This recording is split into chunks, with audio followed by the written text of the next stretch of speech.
নমস্কার। আজকের আরও একটি গুরুত্বপূর্ণ লাইভে আপনাদের স্বাগত জানাই। এই লাইভের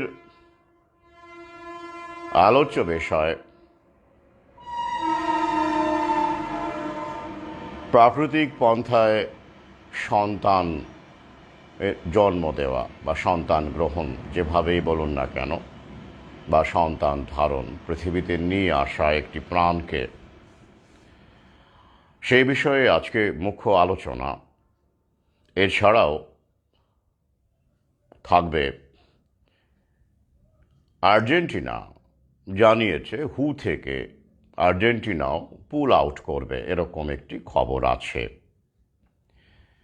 এই সংক্রান্ত কিছু আলোচনা এবং হুয়ের গঠন এবং হু যেভাবে যে সময় গঠিত হয়েছিল, যে উদ্দেশ্যে গঠিত হয়েছিল, সেখান থেকে যে যাত্রাপথ এবং আগামীতে যে অভিমুখ নিতে চলেছে সেই সংক্রান্ত আলোচনা। বিগত ভিডিওতে আমি এ বিষয়ে একটা রোড ম্যাপ, মানে জায়নিস্টরা যেমনভাবে ভাবার চেষ্টা করেছে, সেটা রেখেছে। আজকে অবশ্যই আরও কিছু সংযোজন সেখানে থাকবে। স্বাগত জানাই আজকের লাইভে। উমাপ্রসাদকে দেখতে পাচ্ছি। উমাপ্রসাদ ঘুরে গেছে বইমেলায়, অনেক কথা হয়েছে। সক্রিয় সহযোদ্ধা আমরা একসাথে কাজ করছি। আজকেও অনেকে এসেছিলেন, আগামীকালও অনেকে আসবেন। বইমেলার আর 3 দিন বাকি, শুক্র, শনি, রবি। আমি প্রতিদিনই আছি।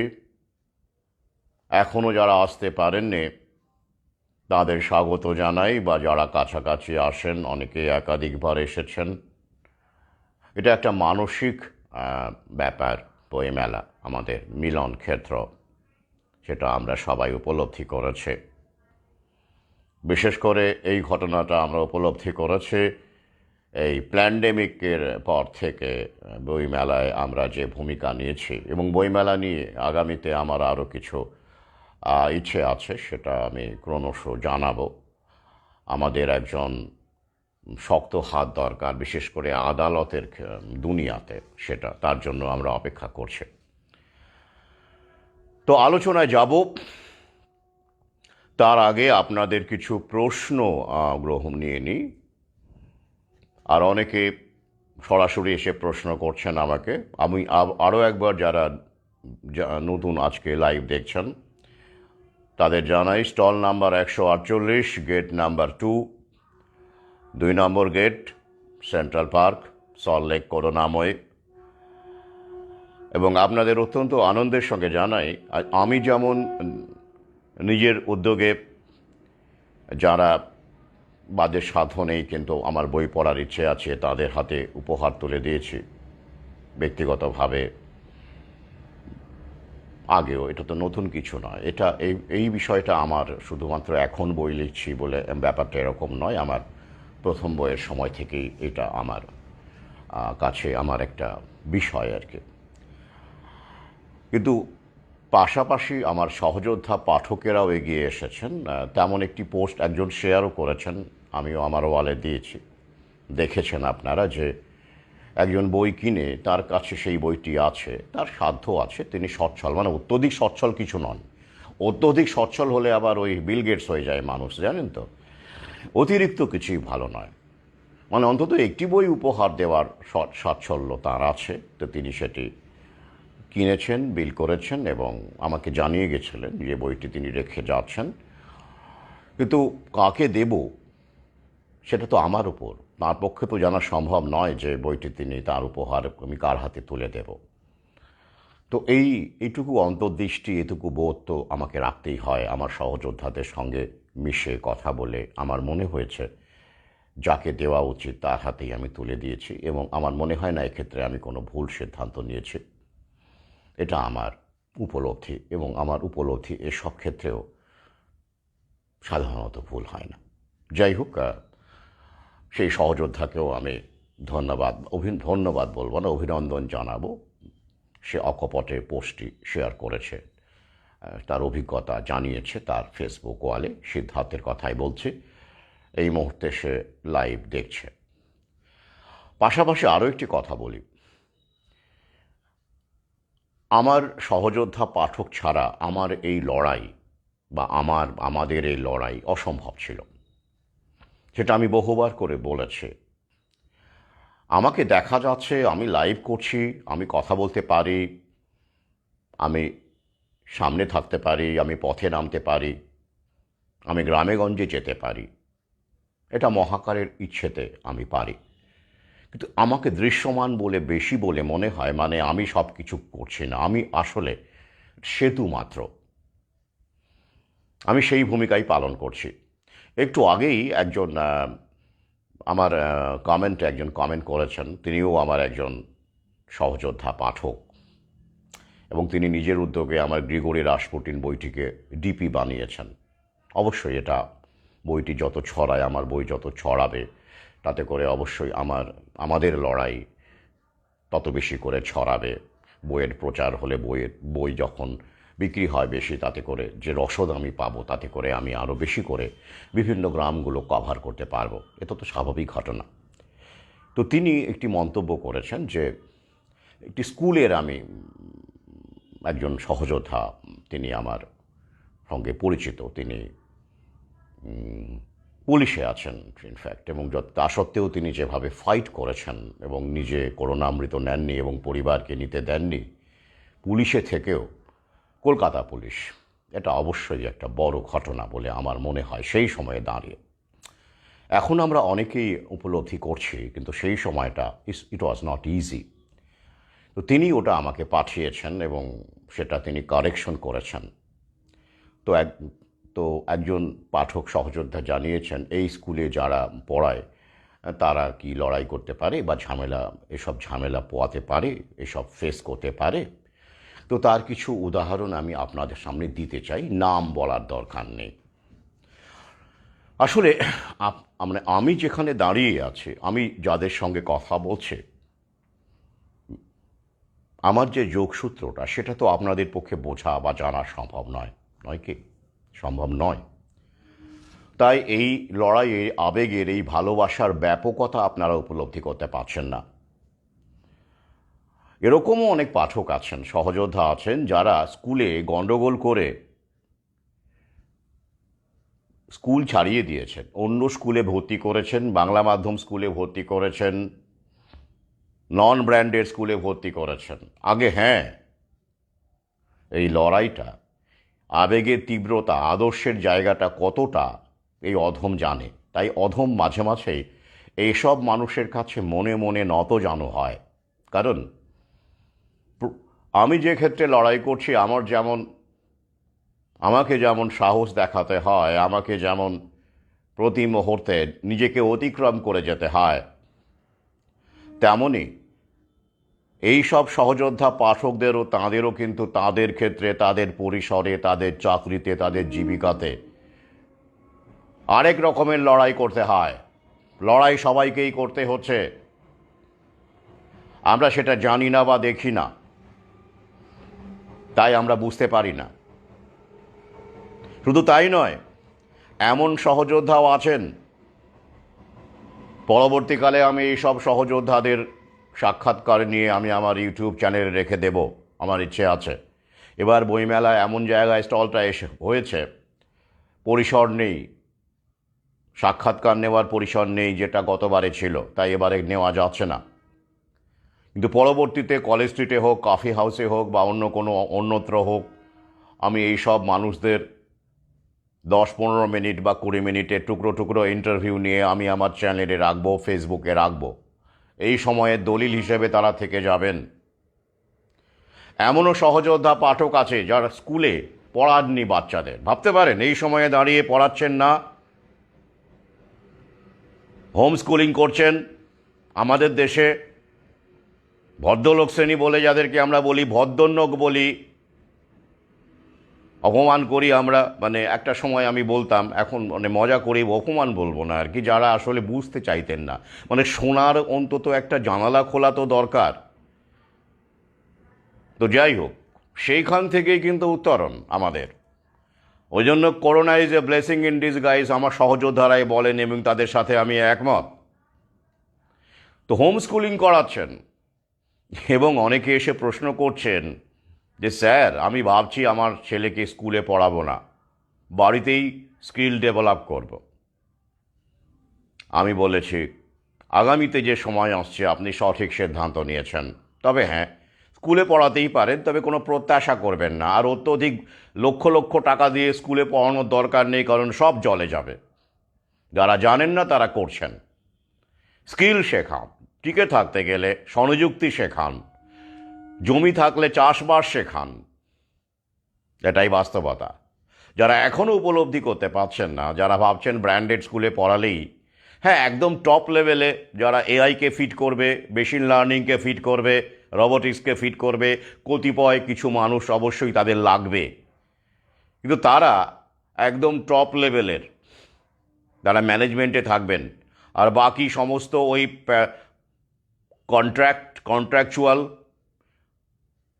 পার্মানেন্টের জায়গা থেকে, সরকারি ক্ষেত্রে বলুন আর বেসরকারি ক্ষেত্র তো জানেনই, সেখানে হায়ার অ্যান্ড ফায়ার পলিসি শ্রমনীতি সংশোধন করা হয়েছে। তাই সেই যুগ শেষ হয়ে গেছে, মধ্যবিত্তের বিনাশ ঘটছে। তাই ক্যারিয়ারের ক্ষেত্রেও পরবর্তীকালে যদি আপনাদের যারা সন্তান প্রসব করছেন বা করেছেন, যদি কোনো পরামর্শ চান, অনেকেই পরামর্শ চান, আমি চেষ্টা করি দেওয়ার, ফোনে হোক বা সাক্ষাতে হোক। ভেবেচিন্তে সিদ্ধান্ত নেবেন, কাঁড়ি কাঁড়ি টাকা ইংরেজি মাধ্যমের পেছনে খরচ করবেন না, সময়টা বদলে গেছে। ওরাই ইংলিশ মিডিয়ামের ব্র্যান্ডিং করে তোল্লা দিয়েছে, ওরাই সরকারি চাকরি স্কুল শিক্ষকের ব্র্যান্ডিং করে তোল্লা দিয়েছে। এখন কোথায় সরকারি চাকরি স্কুল শিক্ষক নিয়োগ হচ্ছে? সম্পর্কিত টিচারদের মারধর করে অ্যারেস্ট করা হচ্ছে, সেগ্রিগেশন চাইছে, টিচারদের মধ্যে ভেদাভেদ। বহু আগেই বলেছি আদালতকে শিখণ্ডী করে এসব করা হবে, প্যানেল ক্যান্সেল করার গল্প হচ্ছে। এগুলো কী হচ্ছে? এর মধ্যে থেকে আপনারা কি আশা করেন? You expect government jobs still now? As teachers, you are waiting for the moolah? Nope. The time is gone. Reset process is going on. সর্বক্ষেত্রে, every sphere of life, step by step. তাই আমি আবার আমার সহযোদ্ধাদের কাছে আনত হই। তাঁদের সহযোগিতা, পাশে দাঁড়ানো ছাড়া এতটা পথ আসা অসম্ভব ছিল। এবারে আমি প্রসঙ্গে আসি। প্রসঙ্গটা এইভাবেই শুরু করে, আজ একজন যুবক, 30-এর এরকম বয়স হবে, তিনি আমার সঙ্গে বইমেলায় প্রথম দেখা করেছেন। একটু ব্যস্ত মনে হলো, শেষ মুহূর্তে এসেছিলেন। তিনি প্রাকৃতিক পন্থায় সন্তান প্রসব ব্যাপারে তিনি জানতে চাইছিলেন কী করণীয়।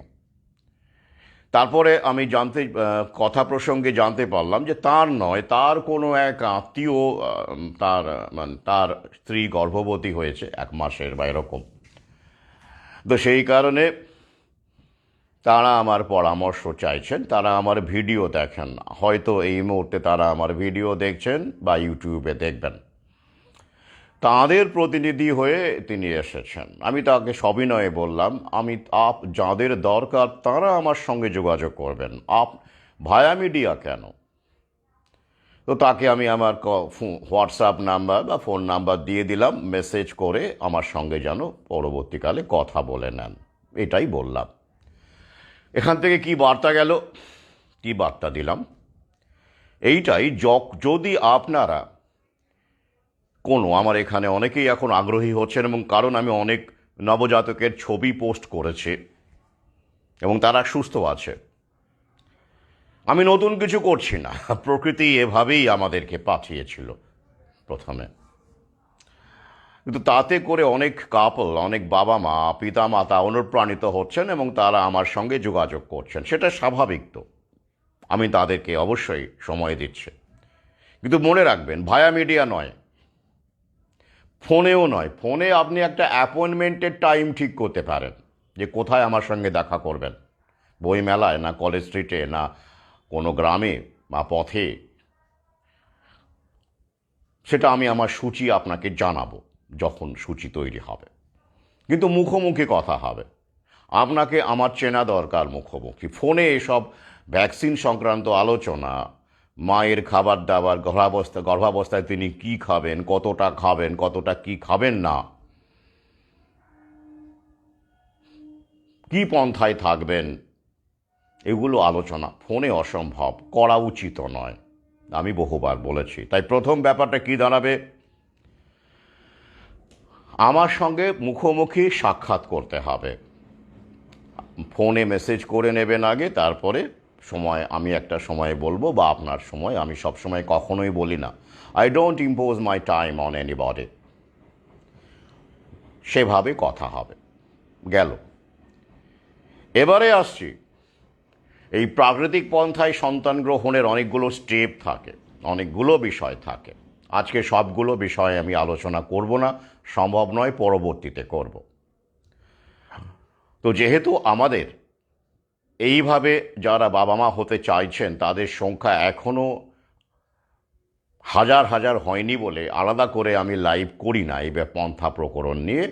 আমরা যারা এই ব্যাপারে কাজ করছি, আমার কিছু সহযোদ্ধা আছেন, চিকিৎসক আছেন, আয়ুর্বেদের বিশেষজ্ঞ আছেন, তাদের সঙ্গে কথা বলে একযোগে আমরা টিম হিসেবে এই কাজটা করছি। এটা নিয়ে আলাদা করে কোনো ভিডিও আমরা করিনি, কারণ যেহেতু ওই ব্যাপারটা আমাদের মানে এমনও ব্যাপার নয় যেটা শুনে শুনে ভিডিও দেখেই করতে পারবেন। সেটা ইউটিউব ভিডিও দেখে বাবা মা হওয়া, এইটা দুঃখিত, এইটা আমি চাইছি না। ইউটিউব ভিডিও দেখে রাঁধুনি হন, ঠিক আছে, অনেক হচ্ছে, কিন্তু আরও অনেক কাজ হচ্ছে। ইউটিউব ভিডিও দেখে নাকি কেউ আইএএসও পেয়ে যাচ্ছে, সেটা আলাদা কথা। কিন্তু ইউটিউব ভিডিও দেখে বাবা মা হবেন মানে প্রাকৃতিক পন্থায়, সেটা আমার মনে হয় অত্যন্ত বিপজ্জনক সেটা হবে। কারণ এক্ষেত্রে মুখোমুখি হওয়া, অনুপাত, বিভিন্ন বিষয়ে, হ্যাঁ, এবং এটা সবার ক্ষেত্রে সমান হবে এমন নয়। তাহলে তো সেই মডার্ন মেডিসিন হয়ে গেল। মায়ের অবস্থা কী, হ্যাঁ, তার ওজন কত, তার অনেক কিছু বিষয় এখানে কাজ করে। তিনি প্রথম ইস্যু নিয়েছেন কি না, বা এটা প্রথম ইস্যু কি না, বা আগে কোনো অ্যাবর্শন ঘটানো হয়েছে কি না, কত কিছু ফ্যাক্টর কাজ করে। সবার ক্ষেত্রে কি এটা সমান হবে? হ্যাঁ, কারো হিমোগ্লোবিন কীরকম আছে, অ্যানিমিক কি না, থাইরয়েডের ওষুধ খাচ্ছেন কি না, অনেক কিছু ফ্যাক্টরস আছে। এইভাবে কি আর ইউটিউব ভিডিও দেখে হয়? তাই আমি ওই বিষয়ে, তবে হ্যাঁ, যেইটা বেসিক বিষয় যেটা ইউটিউব ভিডিও দেখেও করা যায়, সেই বিষয়গুলোই আমি বলে থাকি। যেমন এখন বলছি কি, প্রথম পদক্ষেপ, আপনি বুঝলে হবে না,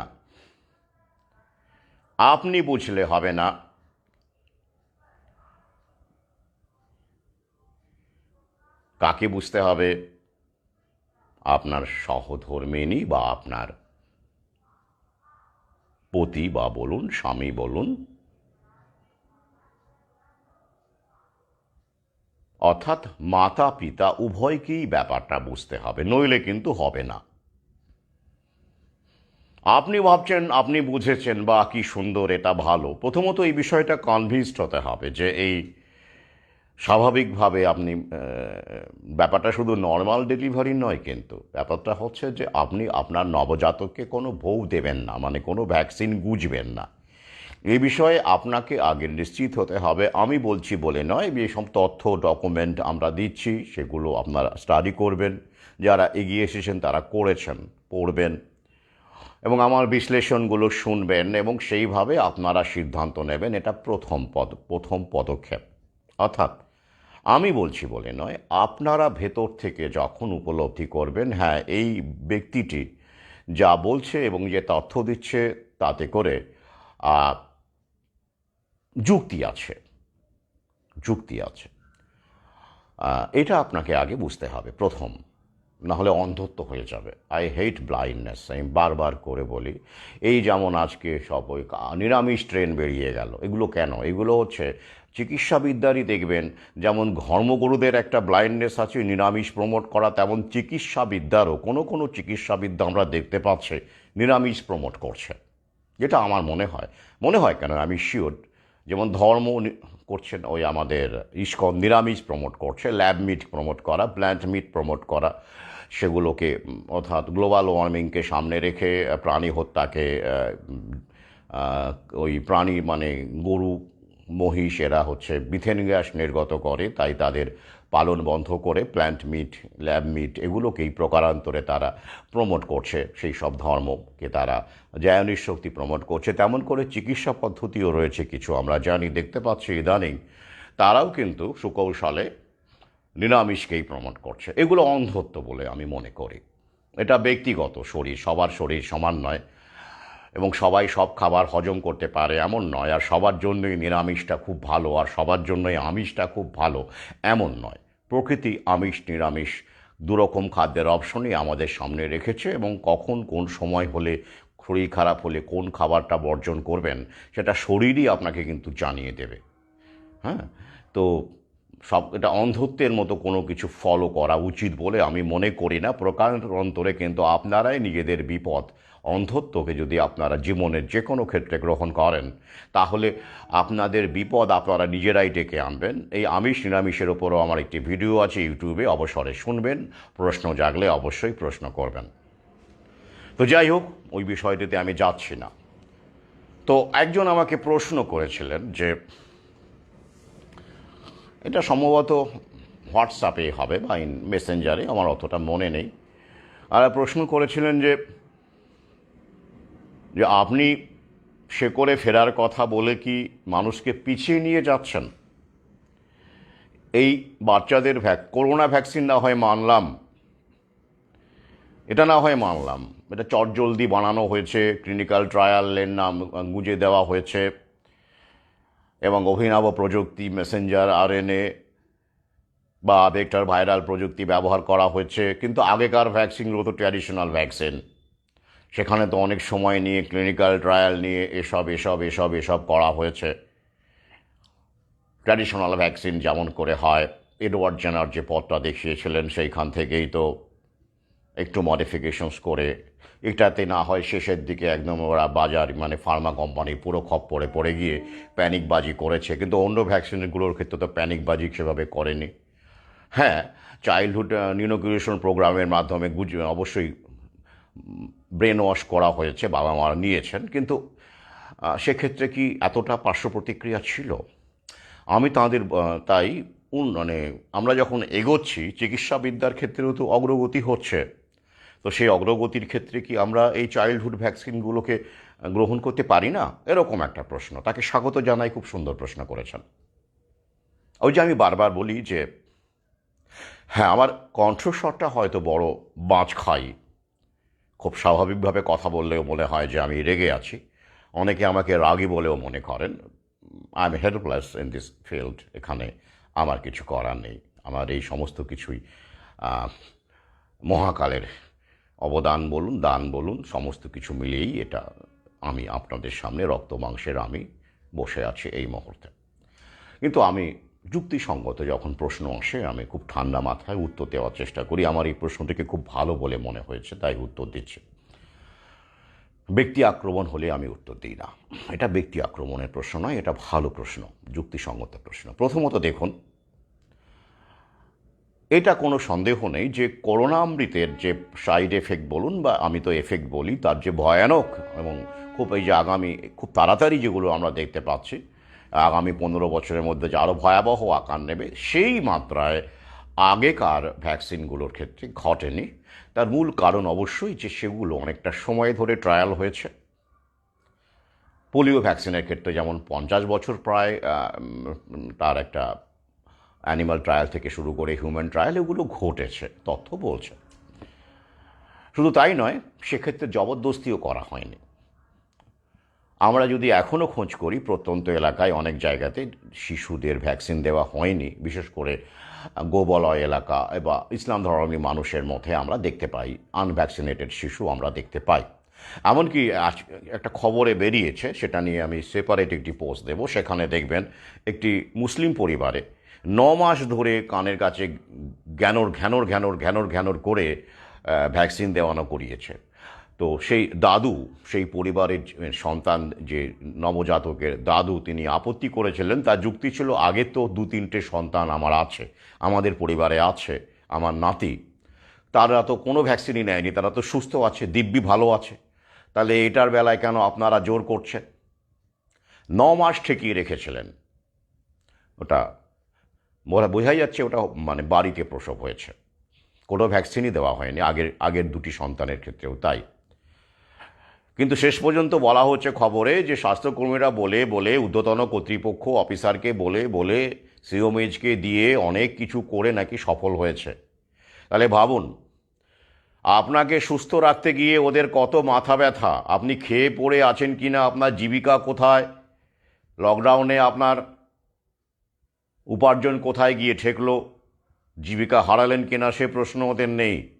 কোথাকার কোনো প্রত্যন্ত গ্রামে কে বাচ্চাকে ভ্যাকসিন দেয়নি সেটাকে খুঁজে বের করছে ওরা, সেটাকে খুঁজে বের করছে এবং মগজ ধোলাই করছে। আমার দৃঢ় বিশ্বাস এই ভদ্রলোক, তাকে চাপ দিয়ে করানো হয়েছে, যেহেতু তার কাছে, আমরা যেমন যে স্তরে জানি ফাইট করি, আমাদের কাছে ডকুমেন্ট আছে, আরটিআই আছে, আমরা জানি কোনো ভ্যাকসিন বাধ্যতামূলক নয়, সেটা তো এই প্রত্যন্ত গ্রামের মানুষগুলোর পক্ষে জানা সম্ভব নয়, তাদেরকে চাপ দেওয়াটা সোজা। এই কারণেই গ্রামে গঞ্জে আরও বেশি করে যেতে হবে, সেখান থেকে লড়াইটা উঠে আসবে আরও বেশি করে। তো আমি যোগাযোগ করার চেষ্টা করছি, বইমেলার কারণে ব্যস্ততা বলে আমি পারছি না, বইমেলা হয়ে গেলেই আমি এইসব মানুষের সঙ্গে যোগাযোগ করব। ইতিমধ্যেই গ্রামেগঞ্জে বেশ কিছু জায়গায় কিন্তু এইগুলো চাইল্ডহুড ভ্যাকসিন রুখে দিয়েছে আমার সহযোদ্ধারা। ওখানে এই মুহূর্তে অন্তত 2-3 জন তো দেখছেনই লাইভ, আমি দেখলাম যে তারা তাদের সন্তানের ভ্যাকসিনেশন রুখে দিয়েছে, সন্তান ভালো আছে। তো আমার বারবার বক্তব্য, যারা ইচ্ছে তারা নিয়ে নিন, যাদের ইচ্ছে, কিন্তু যারা নিতে চাইবেন না তাদেরকে কেন ফোর্স করা হচ্ছে? দেখবেন আরটিআই লেখা থাকে, কি লেখা থাকে, যে vaccination is not mandatory but we strongly recommend, আর কি লেখা থাকে, it is our social responsibility to get vaccinated. বাস, সোশ্যাল রেসপন্সিবিলিটি মানে কি? সোশ্যাল রেসপন্সিবিলিটি মানে কি? সামাজিক দায়বদ্ধতা, সামাজিক দায়িত্ব, সেটা আমাদের নাগরিকের দায়িত্ব কি? ভ্যাকসিন নেওয়া। সরকারের দায়িত্ব কি? জীবিকা দেওয়া, কর্মসংস্থান দেওয়া, তাই তো? সেই প্রশ্নটা কি আমরা করব না? আমরা তো করব, আমরা করি। আমাদেরকে আপনারা সোশ্যাল রেসপন্সিবিলিটি শেখাচ্ছেন কি না আমাদের ভ্যাকসিন নিতে হবে, we should get vaccinated because it's hour social responsibility. Okay sir, what's your social responsibility as government, the head of government, head of state? সেটা কি আপনারা পালন করছেন? আপনি আচরি ধর্ম পরের শেখাও বলে একটা ছোটবেলায় আমি প্রবচন শুনেছিলাম, অপরে শেখাও। যাই হোক, আপনি আচরি ধর্ম অপরে শেখাও। তো আপনি আপনার ধর্ম পালন করুন, আগে মানুষের জীবিকার সংস্থান করুন, ঠিকঠাক মোটামুটি পুষ্টিকর খাওয়া দাওয়া পেলে ইমিউনিটি এমনিতেই ঠিকঠাক থাকে, লাগে না কিছু। তো যাই হোক, তো এবার তার উত্তরে সেই যিনি প্রশ্ন করেছেন তাদের বলি, দেখুন, উন্নতি অগ্রগতি এই ব্যাপারটা আমাদের আগে বুঝতে হবে। ডেভেলপমেন্ট শব্দটা খুব হেঁয়ালিপূর্ণ শব্দ, কারণ এই ডেভেলপমেন্টকে আমরা ইন্টারপ্রিট করতে পারি না, নিজেরা পারি না। ডেভেলপমেন্টের ডেফিনেশন যেমন করে মিডিয়াকে দিয়ে শাসক শ্রেণী আমাদেরকে বুঝতে শেখায় যে দিস ইজ কল ডেভেলপমেন্ট, যেমন একটা মল হয়ে গেল, কৃষি জমি বুঝিয়ে, জলা জমি বুঝিয়ে একটা মল হয়ে গেল, আপনাকে বলা হলো লুক দিস ইজ ডেভেলপমেন্ট, আপনি বললেন হ্যাঁ তাই তো, ঝকঝক করছে, এটা ডেভেলপমেন্ট। এটা বাইরে গেল। এবার আপনাকে আপনার শরীরে কোনো একটা কিছু গুঁজে দিয়ে বলা হলো এটা ভ্যাকসিন, এটা ডেভেলপমেন্ট, আপনি প্রশ্ন করলেন না। ওটা যেমন ডেভেলপমেন্ট বলে মেনে নিয়েছিলেন, ওটা বাইরে আপনি মেনে নিলেন, ঠিক তেমন করে ভেতরে এটা গুঁজে দেওয়া হলো আপনার, যা ওরা নাম দিল ভ্যাকসিন, বাক্কা থেকে ভ্যাকসিন, গরু থেকেই এসেছে। তো সেটাও আপনি ডেভেলপমেন্ট বলে মেনে নিলেন, কিন্তু ফারাকটা কী হলো বুঝতে হবে। ওটা বাহ্যিক, এক্সটার্নাল। মলটাকে ভেঙে গুঁড়িয়ে দিয়ে আবার জলাজমি করে দেওয়া যায়। কি বিশ্বাস হচ্ছে না? আপনি আপনার বাড়িটা কয়েক বছর ফেলে রেখে দিন, দেবেন গাছপালা উয়ে ঠিক মানে গাছ লাগাতে হয় না। হ্যাঁ, আমি বারবার বলেছিলাম যে গাছ লাগানোর ব্যাপার হয় না, গাছ নিজেই জন্মায়, লাগাতে হয় না। ভেঙে ফেলে দিন, দেখবেন ও জলাজমি আবার হয়ে গেছে। কিন্তু আপনার শরীরের মধ্যে যেটা প্রবেশ করানো হচ্ছে, ভুক্তভোগী মাত্রই জানেন ব্যাপারটাকে। ওই মলের মতো যেই ডেভেলপমেন্ট আপনার পরে পছন্দ হলো না, আপনি ভেঙে ফেলে দিলেন, এটা কিন্তু করা যায় না। এটার জন্য অনেক কষ্ট করে, অনেক সময় নিয়ে, অনেক পন্থা অবলম্বন করে, অনেক ভুগে টুগে হয়তো একটা মোটামুটি জায়গায় পৌঁছানো চায়। Number one. Number two, cosmetic যে চেঞ্জগুলো আমরা করি, ডেভেলপমেন্টের কথা বলে করি, তার সঙ্গে শরীরের যে অ্যানাটমি, তার আকাশ পাতাল ফারাক আছে। আপনি আপনার বাসস্থানকে মডিফাই করতে পারেন, মাটির বাড়ি থেকে আপনি সিমেন্টের বাড়ি, ইটের বাড়ি বানাতে পারেন, কারণ ওটার আপনার কাছে বেটার মনে হতে পারে। এই বেটার হওয়ার কোনো শেষ নেই। যেমন করে আপনার মগজকে ধোলাই করা হবে, বা আপনার সুবিধে, আপনার জীবিকা, আপনার জীবনযাপন, কাছের স্টেশন থাকলে ভালো হয়, ফ্ল্যাট থেকে নেমে টুক করে ধরে নিলেন, এইগুলো তো সবই কৃত্রিমতা। তো সেই কৃত্রিমতার সঙ্গে ছন্দ মিলিয়ে আপনি আপনার বাসস্থানকে সেইভাবে মডিফাই করতে পারেন। You can choose the place. কিন্তু শরীরটা প্রকৃতি বানিয়ে পাঠিয়েছে, বাসস্থানটা মানুষ বানাচ্ছে, দুটোর মধ্যে ফারাক আছে। বাসস্থানটা মানুষ বানিয়ে বলছে ওকে দিস ইজ ডেভেলপমেন্ট, আর শরীরটাকে মানুষ বানিয়ে বলছে যে দিস ইজ ডেভেলপমেন্ট। একটা মানুষ বানিয়ে দেখাক। হ্যাঁ, কবে নাকি শুনছি, কবে থেকে একটা কীট পতঙ্গ বানাতে পারেনি আর মানুষ বানাবে, আর ক্লোনের গল্প বলে আমাদের ঢপ দিচ্ছে মগজ দোলাই। হ্যাঁ, আমাদের এই বায়োমেট্রিক নিয়ে পড়ে ওরা ডেটা ব্যাংক তৈরি করছে, প্রকৃতির দেওয়া বায়োমেট্রিক, আর বলছে ওরা কত উন্নত হয়েছে। আর চাঁদে যাওয়ার গল্পটা তো আমরা জানি, কিছু নেই ভেতরে, আসলে অন্তঃশ্বাস শূন্য, খোকলা। ইমিউন সিস্টেম কাজ না করলে ওদের কোনো ড্রাগ, কোনো ভ্যাকসিন কোনো কমে লাগে না। ইমিউন সিস্টেম একবার যদি নন ফাংশনাল হয়ে যায়, তবে কি, আসলে একটু পিছিয়ে যায়। আচ্ছা, আপনি ভ্যাকসিনকে বলছেন ওগুলো ভালো, কি অর্থে ভালো? রোগ ঠেকায়। আচ্ছা, শিশুদের কি রোগ হচ্ছে না এখন? ভ্যাকসিনেটেড শিশু এখন ঘরে ঘরে ছোটবেলা থেকে যেসব ভ্যাকসিনগুলো দেওয়া হয়েছে, প্রথমে বিসিজি, তাহলে বিসিজি হলো যক্ষ্মার ভ্যাকসিন। তাহলে প্রতিদিন এত দেড় হাজার করে মানুষ যক্ষ্মায় মারা যায় কেন আমাদের দেশে? Only in India. এটা হুয়েরই ডেটা। কেন মারা যায়? তারা তো ছোটোবেলায় সব ভ্যাকসিন বিসিজি নিয়েই জন্মেছে। বিসিজি কবে থেকে দেওয়া হয় দেখে নিন, এ নিয়ে বহু আলোচনা করেছে।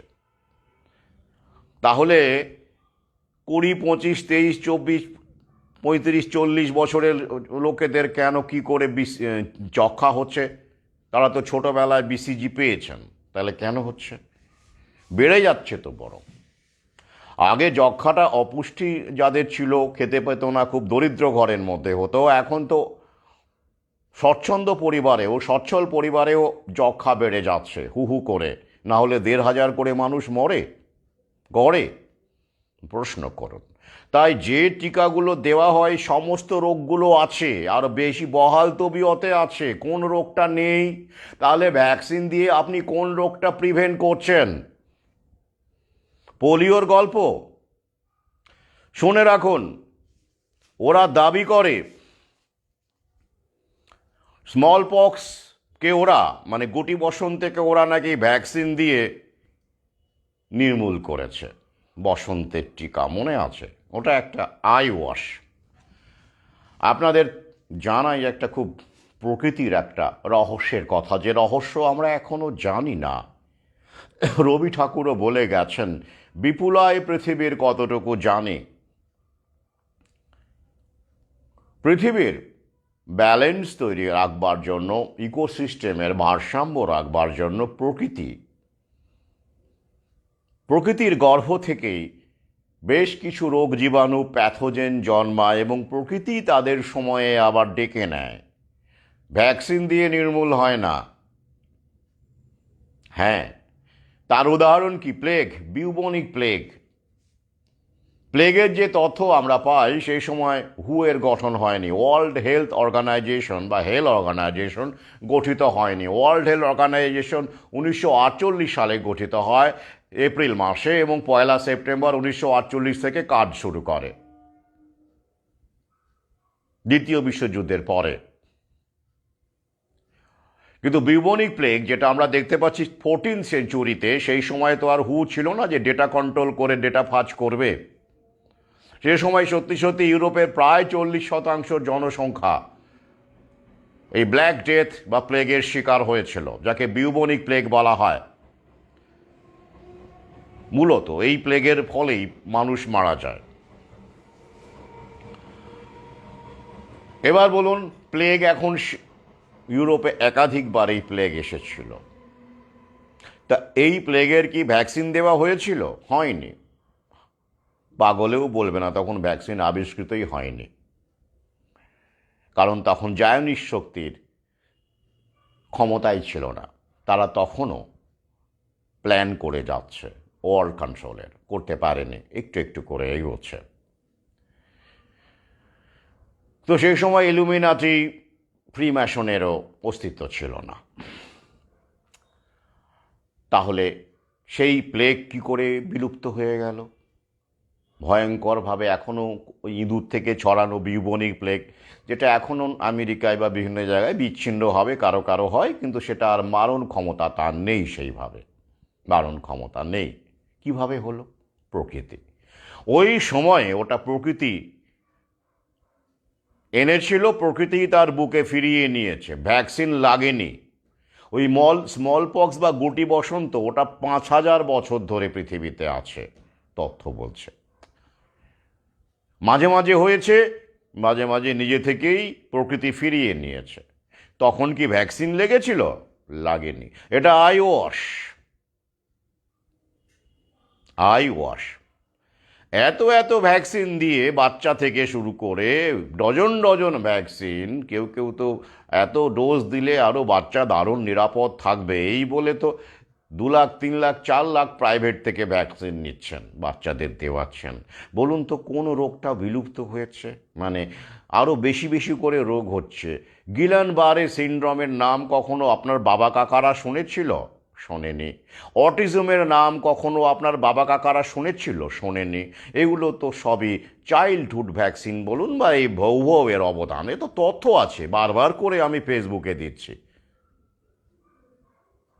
তবে কি বিশ্বাস হলো না? বেশ, এবার আপনি কি চান? একজন আমাকে বলেছিলেন, উনি আবার খুব আধুনিক ভদ্রলোক, এখনকার সময় না, কিছু 2-1 বছর আগে, নাম মনে নেই, উনি বলেছিলেন যে ভ্যাকসিন দিলে নাকি শিশুদের মানে স্মৃতিশক্তি, মেধা, এগুলো নাকি ভালো হয়।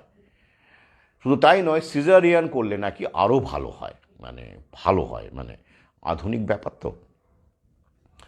তখন আমি বলেছিলাম, আচ্ছা বলুন তো, আমাদের বাঙালিদের মধ্যে মেধাবী অনেক মানুষ, বিশিষ্ট মানুষ আছেন, চলে গেছেন, মহাপুরুষ বলি যাদেরকে, তো আপনার কাছে প্রিয় মানে শ্রেষ্ঠ বাঙালি কাকে মনে হয়? কেন বিদ্যাসাগর? আচ্ছা, উনি ভ্যাকসিন নিয়েছিলেন? বিসিজি? কটা নিয়েছিলেন? কোন ভ্যাকসিন নিয়েছিলেন আমাকে একটু জানান। না মানে তা উনি কি মেধাবী ছিলেন না? কি করে হলো? আচ্ছা, এবার আপনি বলুন, বাঙালিদের মধ্যে, বাঙালি বলুন, উনিও বাঙালি, শক্তিশালী, শারীরিকভাবে শক্তিশালী, সক্ষম একজন বাঙালির নাম বলুন, এবং তিনি মহাপুরুষও ছিলেন, মানে রেনেসাঁর অগ্রদূত। কে? রামমোহন রায়। তো ওনার শরীর স্বাস্থ্য কেমন ছিল জানেন তো? ব্যায়াম করতেন, মুগুর ভাসতেন। তা উনি কটা ভ্যাকসিন নিয়েছিলেন? একটিও না, একটিও না, ছিলই না তখন। তাহলে এত এত মহাপুরুষ, মেধাবী, শক্তিশালী মানুষ পৃথিবীতে জন্মেছে। আলেকজান্ডার দ্য গ্রেটের মতো মানুষ থেকে শুরু করে, নেপোলিয়নের মতো মানুষ থেকে শুরু করে, চেঙ্গিস খান মতো দুর্দান্ত প্রতাপ, গোটা পৃথিবী কাঁপিয়ে দেওয়া, পৃথিবীর শ্রেষ্ঠতম সবচেয়ে বড় সাম্রাজ্য, কন্টিগিউয়াস ল্যান্ড এম্পায়ার গঠন করেছেন চেঙ্গিস খান। এরা কজন ভ্যাকসিন নিয়েছিলেন? প্রকৃতির মডেল আমরা, এখানে ডেভেলপমেন্টের কোনো জায়গা নেই। প্রকৃতি মানুষকে যতটা পারফেক্ট বলে বানানো সম্ভব ততটা পারফেক্ট করেই বানিয়েছে। আর সেই সিস্টেমটা যাতে করে আমরা পৃথিবীতে এনে ঠিকঠাক মেনটেন করতে পারি, তার জন্য প্রকৃতি আলো, হাওয়া, বাতাস, ফল, মূল, তাই দেখবেন ফল বলে না মূল বলে, একসাথে ফল, মূল, খেলাধুলা, খেলার সঙ্গে ধুলা আছে। আপনি এসি ঘরে ব্যায়াম করছেন, এসি ঘরে খেলছেন, হবে না, ধুলাটাও চাই। এসব কেন আমাদের এইসব শব্দবন্ধন, শব্দচয়ন আমাদের পূর্বপুরুষেরা কেন করে গেছেন? বার্তাগুলো কি আমরা ভাবি, কখনো বোঝার চেষ্টা করি? Do you really try to understand what they really meant? খেলাধুলা কেন?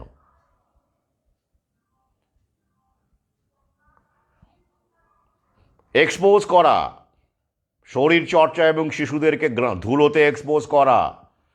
ছোটবেলায় আমরা কাদামাটির মধ্যে ফুটবল খেলেছি, এখন ওরে বাবা, ছি ছি ছি, গাদা খাটবি, ব্যাস হয়ে গেল। আজীবন অসুস্থ সন্তানকে লালন পালন করছেন অনেক পিতামাতা। স্প্যাস্টিক চিলড্রেন বেড়ে গেছে, আগে ছিল এত? ছিল না। আর পোলিও নির্মূল করার গল্পটা আপনাকে বলা হয়, কিন্তু ভ্যাকসিন নিয়ে যে পোলিও হয়েছে সেই তথ্যটা কি আপনাদের দেওয়া হয়? যাকে বলা হয় ভ্যাকসিন অ্যাসোসিয়েটেড পোলিও, ভিএপি, অথবা ভ্যাকসিন ডেরাইভ পোলিও। হ্যাঁ, সেসব ডেটাও আমার কাছে আছে। দালাল মিডিয়া আপনাদের বলবে না। তো আপনার প্রশ্ন হচ্ছে, আবার প্রশ্ন করুন, ভ্যাকসিন নিয়ে আপনার পোলিও হলে কি করবেন? কিভাবে বলবেন? কিভাবে আপনি নিজেকে এক্সপ্লেইন করবেন যে আমি ভ্যাকসিনটা দিলাম সন্তানকে, তার পোলিও হয়ে গেল? ওরা নামকরণ করে রেখেছে ভ্যাকসিন ডেরাইভড পোলিও, ভিডিপি, বা ভ্যাকসিন অ্যাসোসিয়েটেড পোলিও, ভিএপি। হ্যাঁ, লিঙ্ক দিয়ে দেবো। এ নিয়ে আমার পোলিওর ওপরে ভিডিও আছে, ইউটিউবে দেখে নেবেন। তাহলে দিলেও হচ্ছে, হয়, সবার হবে না, কিন্তু রেয়ার ক্ষেত্রে হতে পারে, সেটা ওরা স্বীকার করছে। তার চেয়ে কি প্রাকৃতিক ব্যবস্থাটি গ্রহণযোগ্য বলে আপনার মনে হয় না? অর্থাৎ যেগুলো দিয়েও হচ্ছে সেগুলোকে বিশ্বাস করবেন না প্রকৃতির দেওয়া ইমিউন সিস্টেম, আমাদের শরীর যা দিয়েছে প্রকৃতি, সেটাকেই খাদ্যের মাধ্যমে, জীবনযাপনের মাধ্যমে সুস্থ রাখার, স্বাভাবিক রাখার চেষ্টা করবেন? The choice is yours. The choice is yours. আমি কিচ্ছু ইম্পোজ করি না, আমি শুধু বলি আমি ভাবাতে এসেছি, আপনারা ভাবতে চাইলে ভাববেন, লম্বা লম্বা ভিডিও করি, শুনতে চাইলে শুনবেন। তাহলে এই বিষয়টা আমি আপনাদের ওপর ছাড়লাম, এ নিয়ে বহু বলেছি। আর যারা এগিয়ে আসবেন তারা মুখোমুখি কথা বললে আরও অনেক তথ্য, যেগুলো বলেছি বা বলবো মুখোমুখি।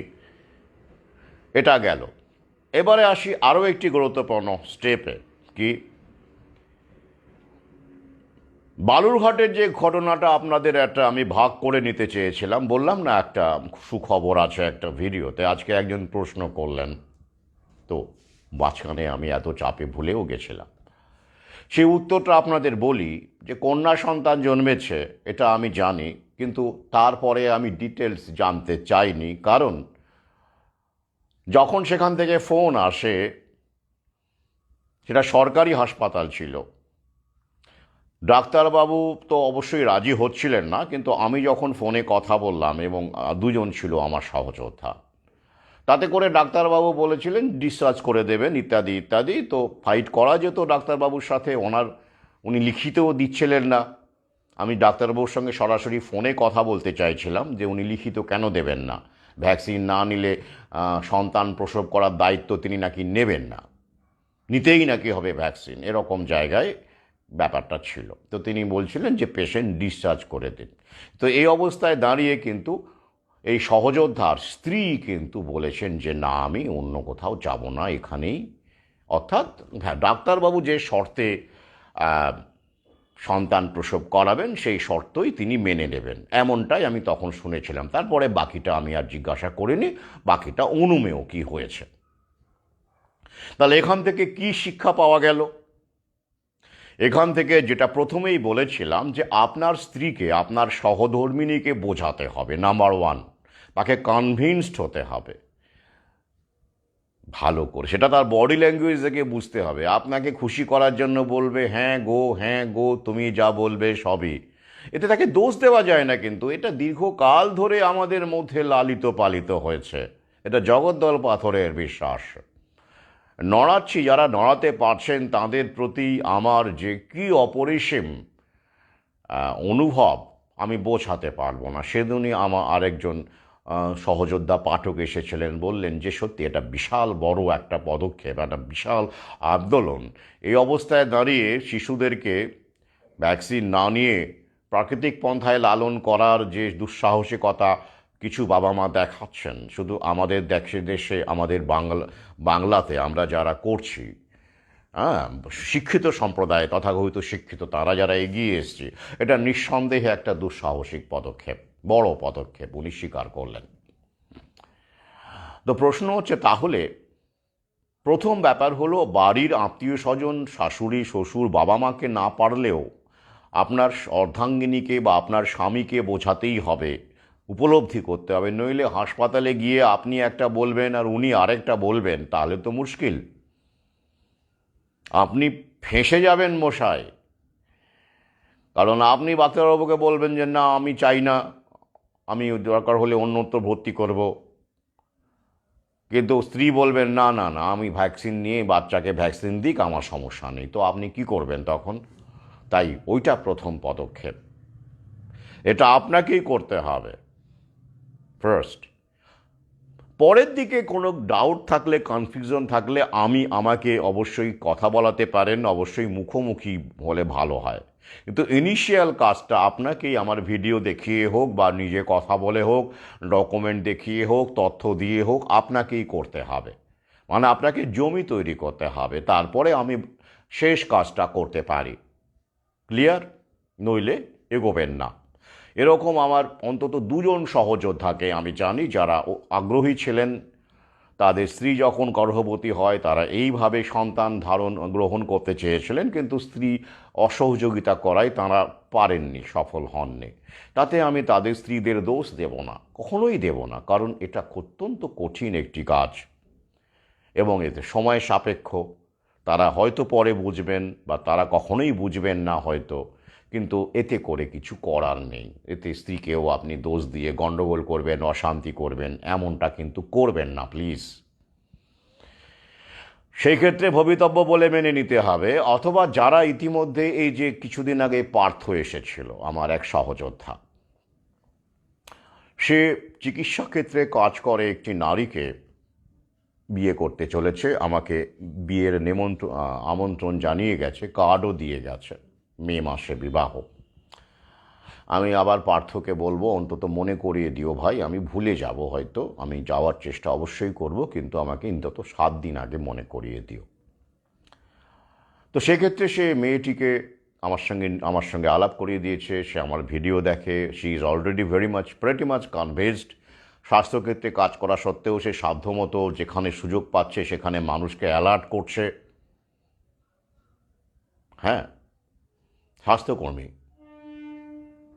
তাহলে আমরা কিন্তু সর্বত্র ছড়িয়ে পড়ছি একটু একটু করে, পুলিশে আছি, আইআইটিতে আছে, কোনো বললাম না প্রজ্ঞার কোনো পেশা নেই। আজকেই একজন পাঠক এসেছিলেন, তিনি আইআইটি বম্বে থেকে পাস আউট, প্রতিষ্ঠিত বলতে আমরা সমাজে যা বুঝি তিনি তাই।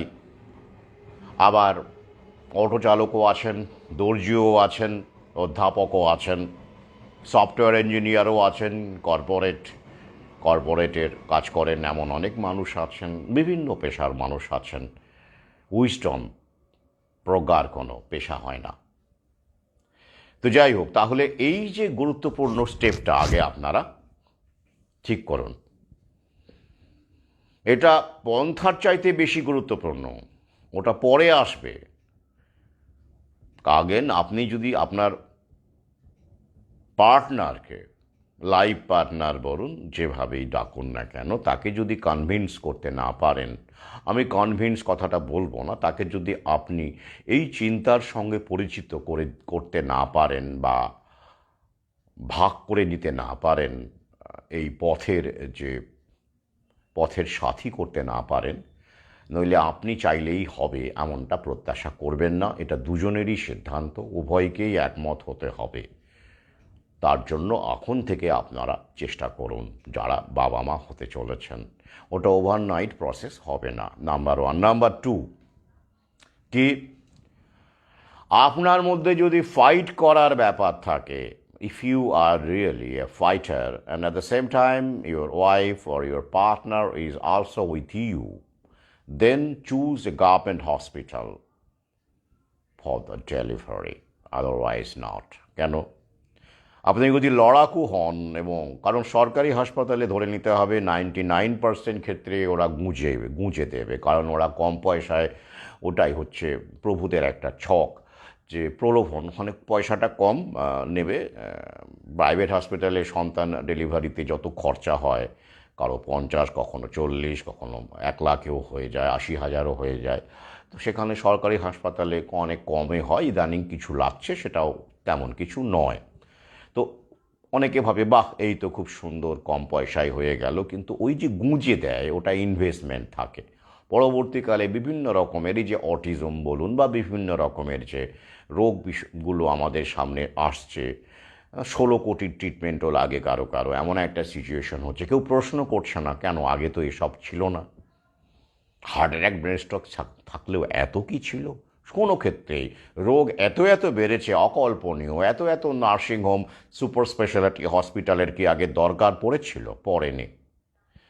1971-এ গ্লুকোজ মিটার আবিষ্কারের পরে, তারপরে 1981-তে যখন ওরা গ্লুকোমিটার ঘরে ঘরে পৌঁছে দিল, তখন সবাই সুগার মাপা শুরু করলো যখন তখন, আর তারপরে তো বাকিটা ইতিহাস।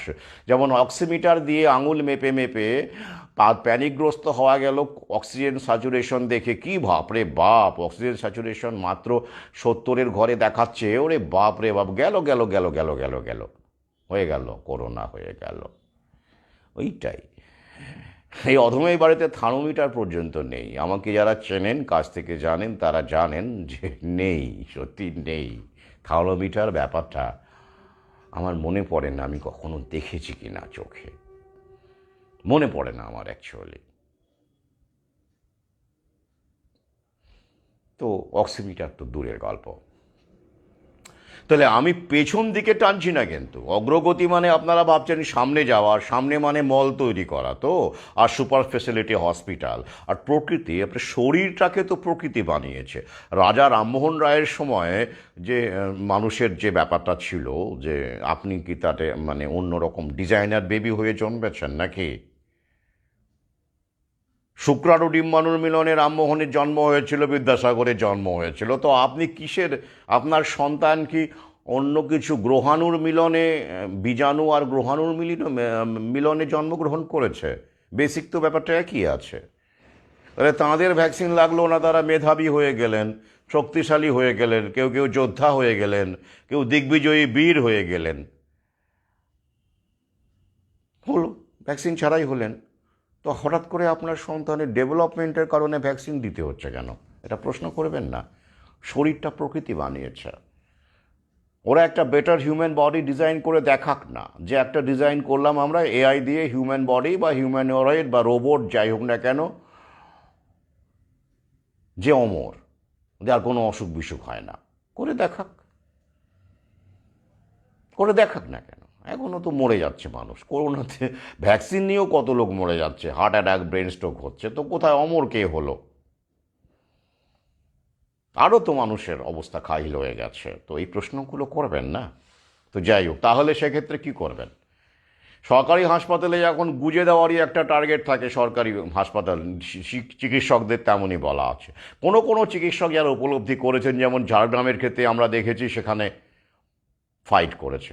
ফাইট করতে তেমন হয়নি, সে আমার সহযোদ্ধা বলেছে না স্যার, ডাক্তার নো ভ্যাক্স লিখে পর্যন্ত দিয়েছে, নো ভ্যাকসিন। সরকারি হাসপাতাল ঝাড়গ্রামেও এরকম সহযোগিতা পেয়েছে আর একজন সহযোদ্ধা। যে নো ভ্যাকসিন বললাম সেটা অবশ্য ঝাড়গ্রামের ঘটনা নয়, কিন্তু ঝাড়গ্রামেও আমি এটা ভিডিও রয়েছে, আপনারা দেখে থাকবেন যে আমাদের এক সহযোদ্ধা সরকারি হাসপাতালে সন্তান প্রসব করিয়েছেন। ডাক্তার প্রথমে বললেও পরবর্তীকালে যখন আরটিআই এবং যুক্তির কথা বলা হয়, ডাক্তার মেনে নেন। কিন্তু সব সরকারি হাসপাতালে কি এটা হবে? হবে না। তাহলে সরকারি হাসপাতালে যদি আপনি, পরের স্টেপ, স্ত্রী রাজি হলো, বুঝলো, ঠিক আছে, স্ত্রী প্রেগন্যান্ট হলেন, ঠিক আছে, সেভাবে প্রাকৃতিক পন্থায় খাবার দাবার ইত্যাদি ইত্যাদি চললো, ঠিক আছে। এরপর ডেলিভারির আপনি ডেট পেলেন, ঠিক আছে, একটা টেন্টেটিভ ডেট পেলেন, ঠিক আছে। তারপরে আপনি কি করবেন? যদি আপনি ফাইট করার ক্ষমতা থাকে, আর্গুমেন্ট দিয়ে কথা বলা, তার কাছে সরকারি হাসপাতালে যাবেন, গিয়ে ডাক্তারের সঙ্গে আগাম বলে কথা বলবেন, আগাম কথা বলবেন, তিনি আপনাকে সহযোগিতা করবেন কিনা, ডেলিভারি যিনি দেখেন সেই ডাক্তার এবং কর্তৃপক্ষের সঙ্গে কথা বলবেন, আগাম কথা বলবেন, আচমকা নিয়ে যাবেন না, তাহলে এইসব সিচুয়েশন হবে। আমি বহুবার করে বলেছি, এবং আমার যারা সহযোদ্ধা এইভাবে পিতা হয়েছেন, অমৃতের পুত্র কন্যাকে নিয়ে ঘরে ফিরেছেন, তারা কিন্তু আগাম কথা বলে নিয়েছিলেন। তো আগাম কথা বলতেই হবে আপনাকে।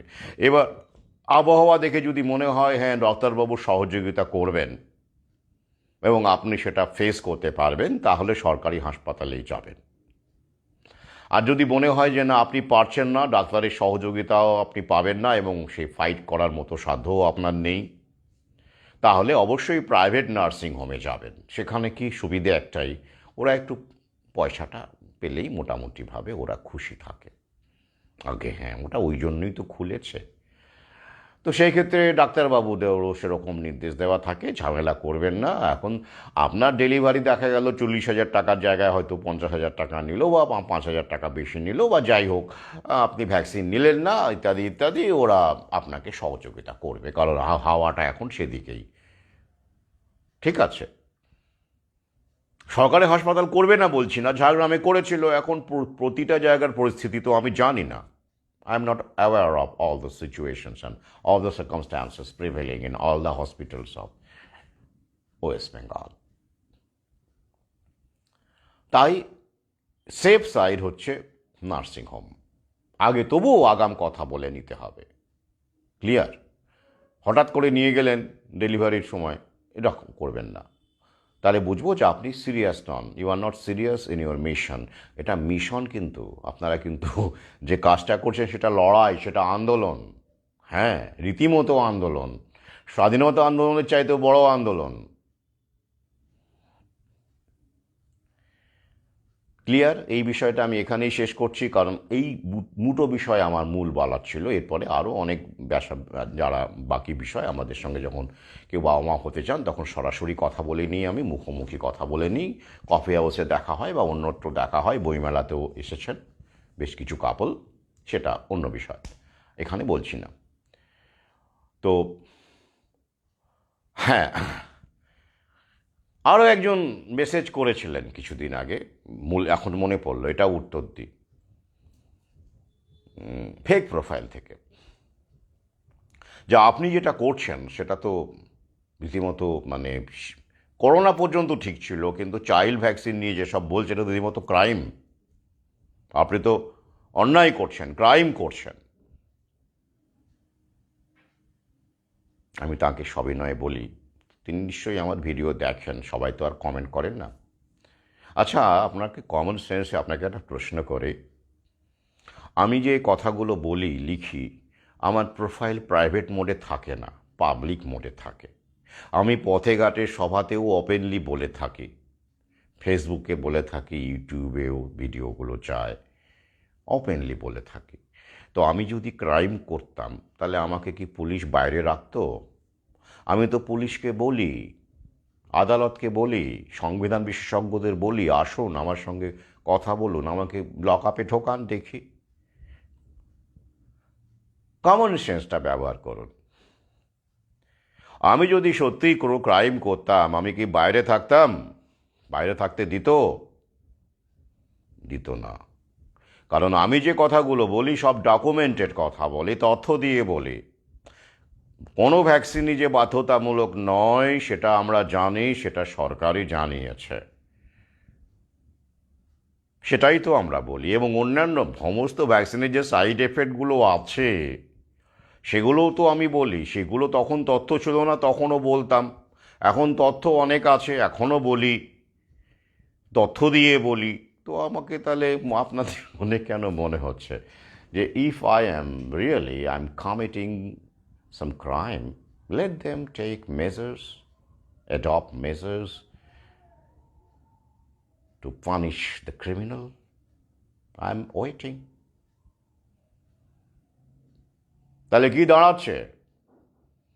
আইন ভঙ্গ করছি এমন কোনো কথা বা কাজ আমি করি না। যা করছি আমরা সংবিধানের আওতার মধ্যে থেকেই করছি, এটা মাথায় রাখবেন। তবে হ্যাঁ, আইন ভাঙার কি দরকার পড়বে না? পড়বে। যখন জবরদস্তি ভ্যাকসিনের সময় অনেকে কাগজ বের করেছেন, শুধু আমাদের দেশে করেন, ইউরোপ আমেরিকাতেও করেছেন। স্বাস্থ্য প্রাণটা তো বাঁচাই রে বাবা, করেছেন তো, সেটাও তো আইন ভঙ্গ করাই হলো ছোটোখাটো ক্ষেত্রে, মাইক্রো লেভেলে। কিন্তু ম্যাক্রো লেভেলে যখন আবার জবরদস্তি ভ্যাকসিন করবে বা এরকম করে 2017 হেলথ যেটা ড্রাফট আছে সেটাকে যদি ওরা লাগু করার চেষ্টা করে, বা হুকে এই দিকে, মানে হুয়ের ব্যাপারে আসছে একটু পরে, হ্যাঁ, আমেরিকাকে ছাড় দিল বা কিছু দেশকে ছাড় দিয়ে ডেঙ্গু প্রবণ এলাকা বলে আমাদের কিছু দেশের ওপরে, বাংলাদেশ বা ভারত বা পাকিস্তান এবং আফ্রিকান দেশগুলো যেখানে মশার আধিক্য বেশি এবং ডেঙ্গুর ডেটাকে ওরা ফাজ করবে, যেহেতু আমার আগের ভিডিওতে বলেছে করোনা ভ্যাকসিনের কারণে ডেঙ্গু বাড়বে, সেটাও তথ্য আছে। তো এগুলো নিয়ে ওরা যদি জোর করে, আইন চেঞ্জ করে, তখন কি আমাদের ক্রাইম করতে হবে না? ক্রাইম কাকে বলে? আইনের বিরুদ্ধে গেলেই তো ক্রাইম করা বলে, আইনকে ভায়োলেট করলেই ক্রাইম করা বলে। তো সেই ক্ষেত্রে আমরা কিন্তু ক্রিমিনালও হতে হবে আমাদের, বাঁচতে গেলে, টিকতে গেলে। এখনও দরকার পড়ছে না, কারণ তেমন আইন নেই বলে আমাদের রক্ষা কবচ আছে। কিন্তু life is not a bed of roses, and we should not take it granted that this law will prevail indefinitely. They are planning, they are trying their best to promote something new. মনে রাখবেন, রিসেটের অঙ্গ কিন্তু লও বটে। Reset শুধু শিক্ষা ব্যবস্থাকে ধ্বংস করে হয় না, রিসেট শুধু চিকিৎসা ব্যবস্থাকে ধ্বংস করে হয় না।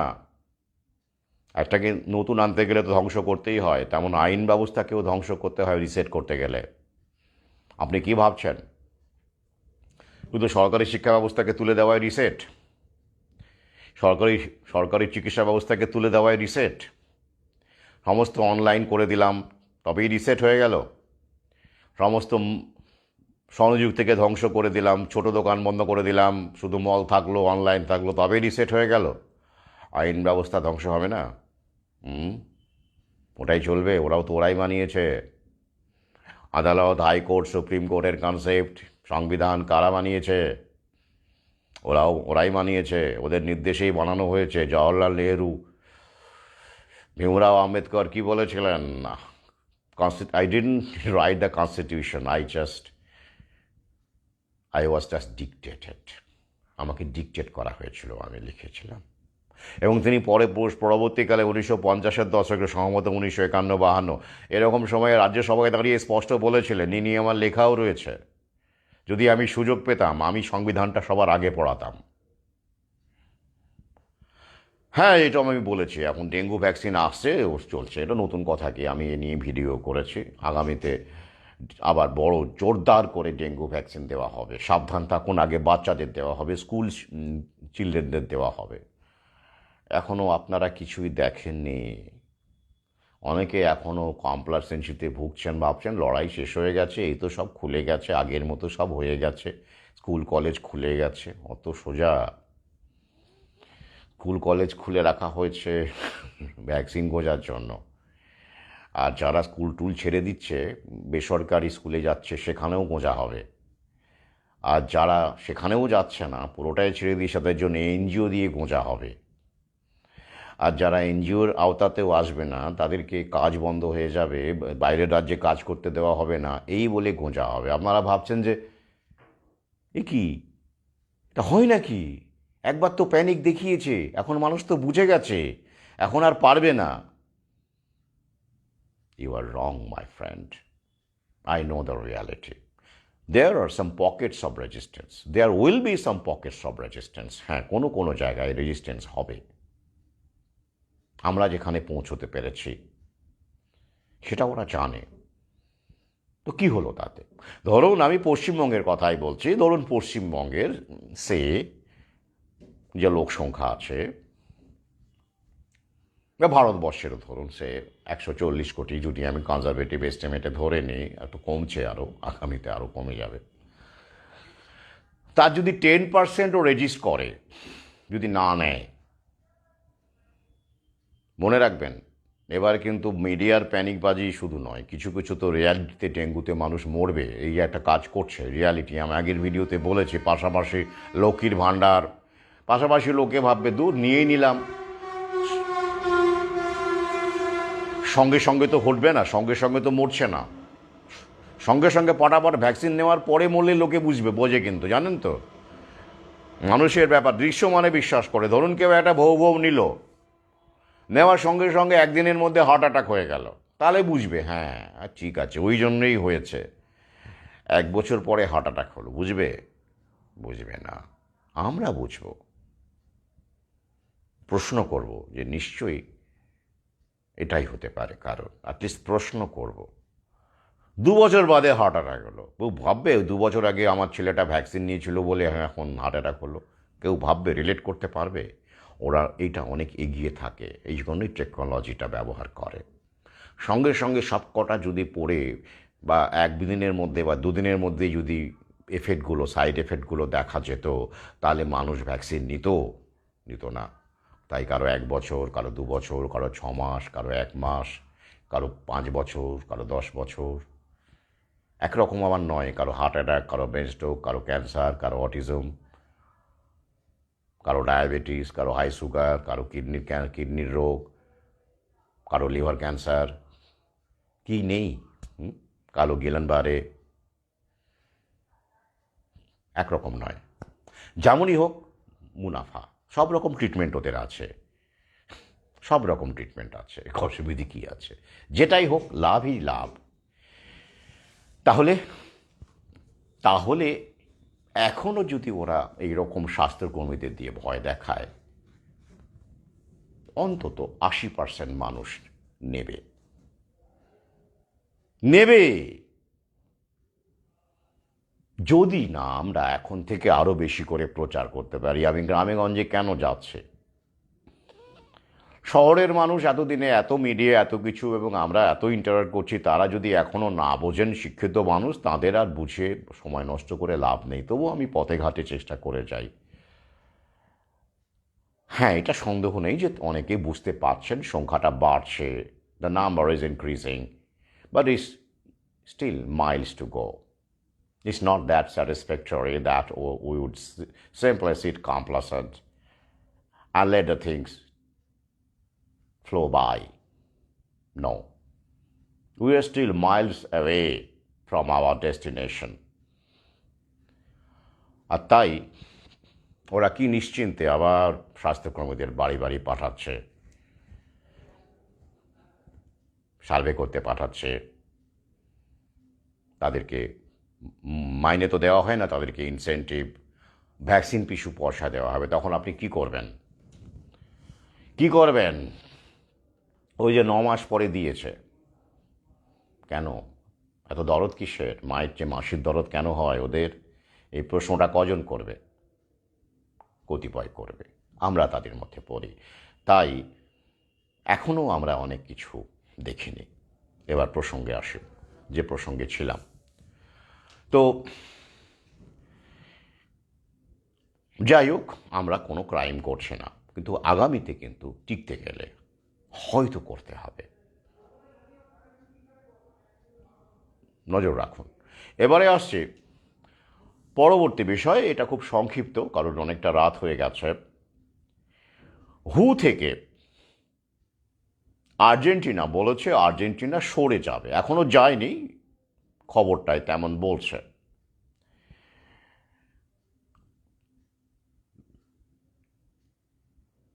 ইদানিংকালে এই খবরগুলো বাড়ছে কেন? আর্জেন্টিনা কি জানিয়েছে? আর্জেন্টিনা বলেছে ওই একই রকম যুক্তি দেখিয়েছে। না, যুক্তিটা একটু অন্যরকমও দেখিয়েছে। শুধু ট্রাম্প যেটা বলেছিলেন miss handling of corona situation, তো এখানে আর্জেন্টিনা আরও বলেছে যে সেটা তো বটেই, পাশাপাশি এত দীর্ঘ লকডাউনে মানুষ জীবিকা হারিয়েছে, অনেক বেশি অসুস্থ হয়ে পড়েছে মানুষ। এই লকডাউনটা হু করে ঠিক করেনি, এবং সভারেন্টি মানে সার্বভৌমত্ব, দেশগুলো 194 কোন হুয়ের মেম্বার আছে। আমেরিকা বেরিয়ে গেলে মানে নোটিশ দিয়েছে, এখনও অফিসিয়ালি আমেরিকা আছে, 193 হবে আর কি। তো যাই হোক, তো দেশের উপরে হু কেন খাড়া ঘোরাবে, হু কেন কর্তৃত্ব করবে, এই প্রশ্নটা আর্জেন্টিনা তুলেছে। ইন্টারেস্টিং প্রশ্ন, তাই আমাকে ভাবাচ্ছে। তো এইবার দেখুন যেটা আমেরিকা করেছে, প্যান্ডোরাস বক্সটা খুলে দিয়েছে। আমেরিকাকে দেখে কিন্তু এখন অনেক দেশ সাহস পাবে। তো American banking system, Federal Reserve কাদের দ্বারা নিয়ন্ত্রিত? জায়নী শক্তির দ্বারা নিয়ন্ত্রিত। তাই আমেরিকা, ডোনাল্ড ট্রাম্প ক্ষমতায় এসেছে, কাজ করে যাচ্ছেন, এগুলো বলতে পারছেন এবং তিনি এখনও বেঁচে আছেন, ব্যাংকিং ব্যবস্থাও জায়নিজদের হাতেই আছে। তাই something is there, I smell a rat in that. আমি আগের ভিডিওতে বলেছি হুকে রিসেট করা হবে, এবং এই যে প্রক্রিয়া, এবং দেখবেন এক এক করে আরও অনেক দেশ এই হু থেকে বেরিয়ে আসার কথা জানাবে। অর্থাৎ হুকে রিসেট করার প্রক্রিয়া শুরু হয়েছে, কারণ চিকিৎসা ব্যবস্থা বদলে যাচ্ছে, এআই কেন্দ্রিক হয়ে যাচ্ছে। হুয়ের এত ম্যান পাওয়ার ওদের লাগবে না, হুকে এত ডোনেট করার দরকারও পড়বে না, তার বদলে ওরা এআইয়ে ইনভেস্ট করবে। এলন মাস্ক এখন বিশাল বড় মুখ এআইয়ের জগতে।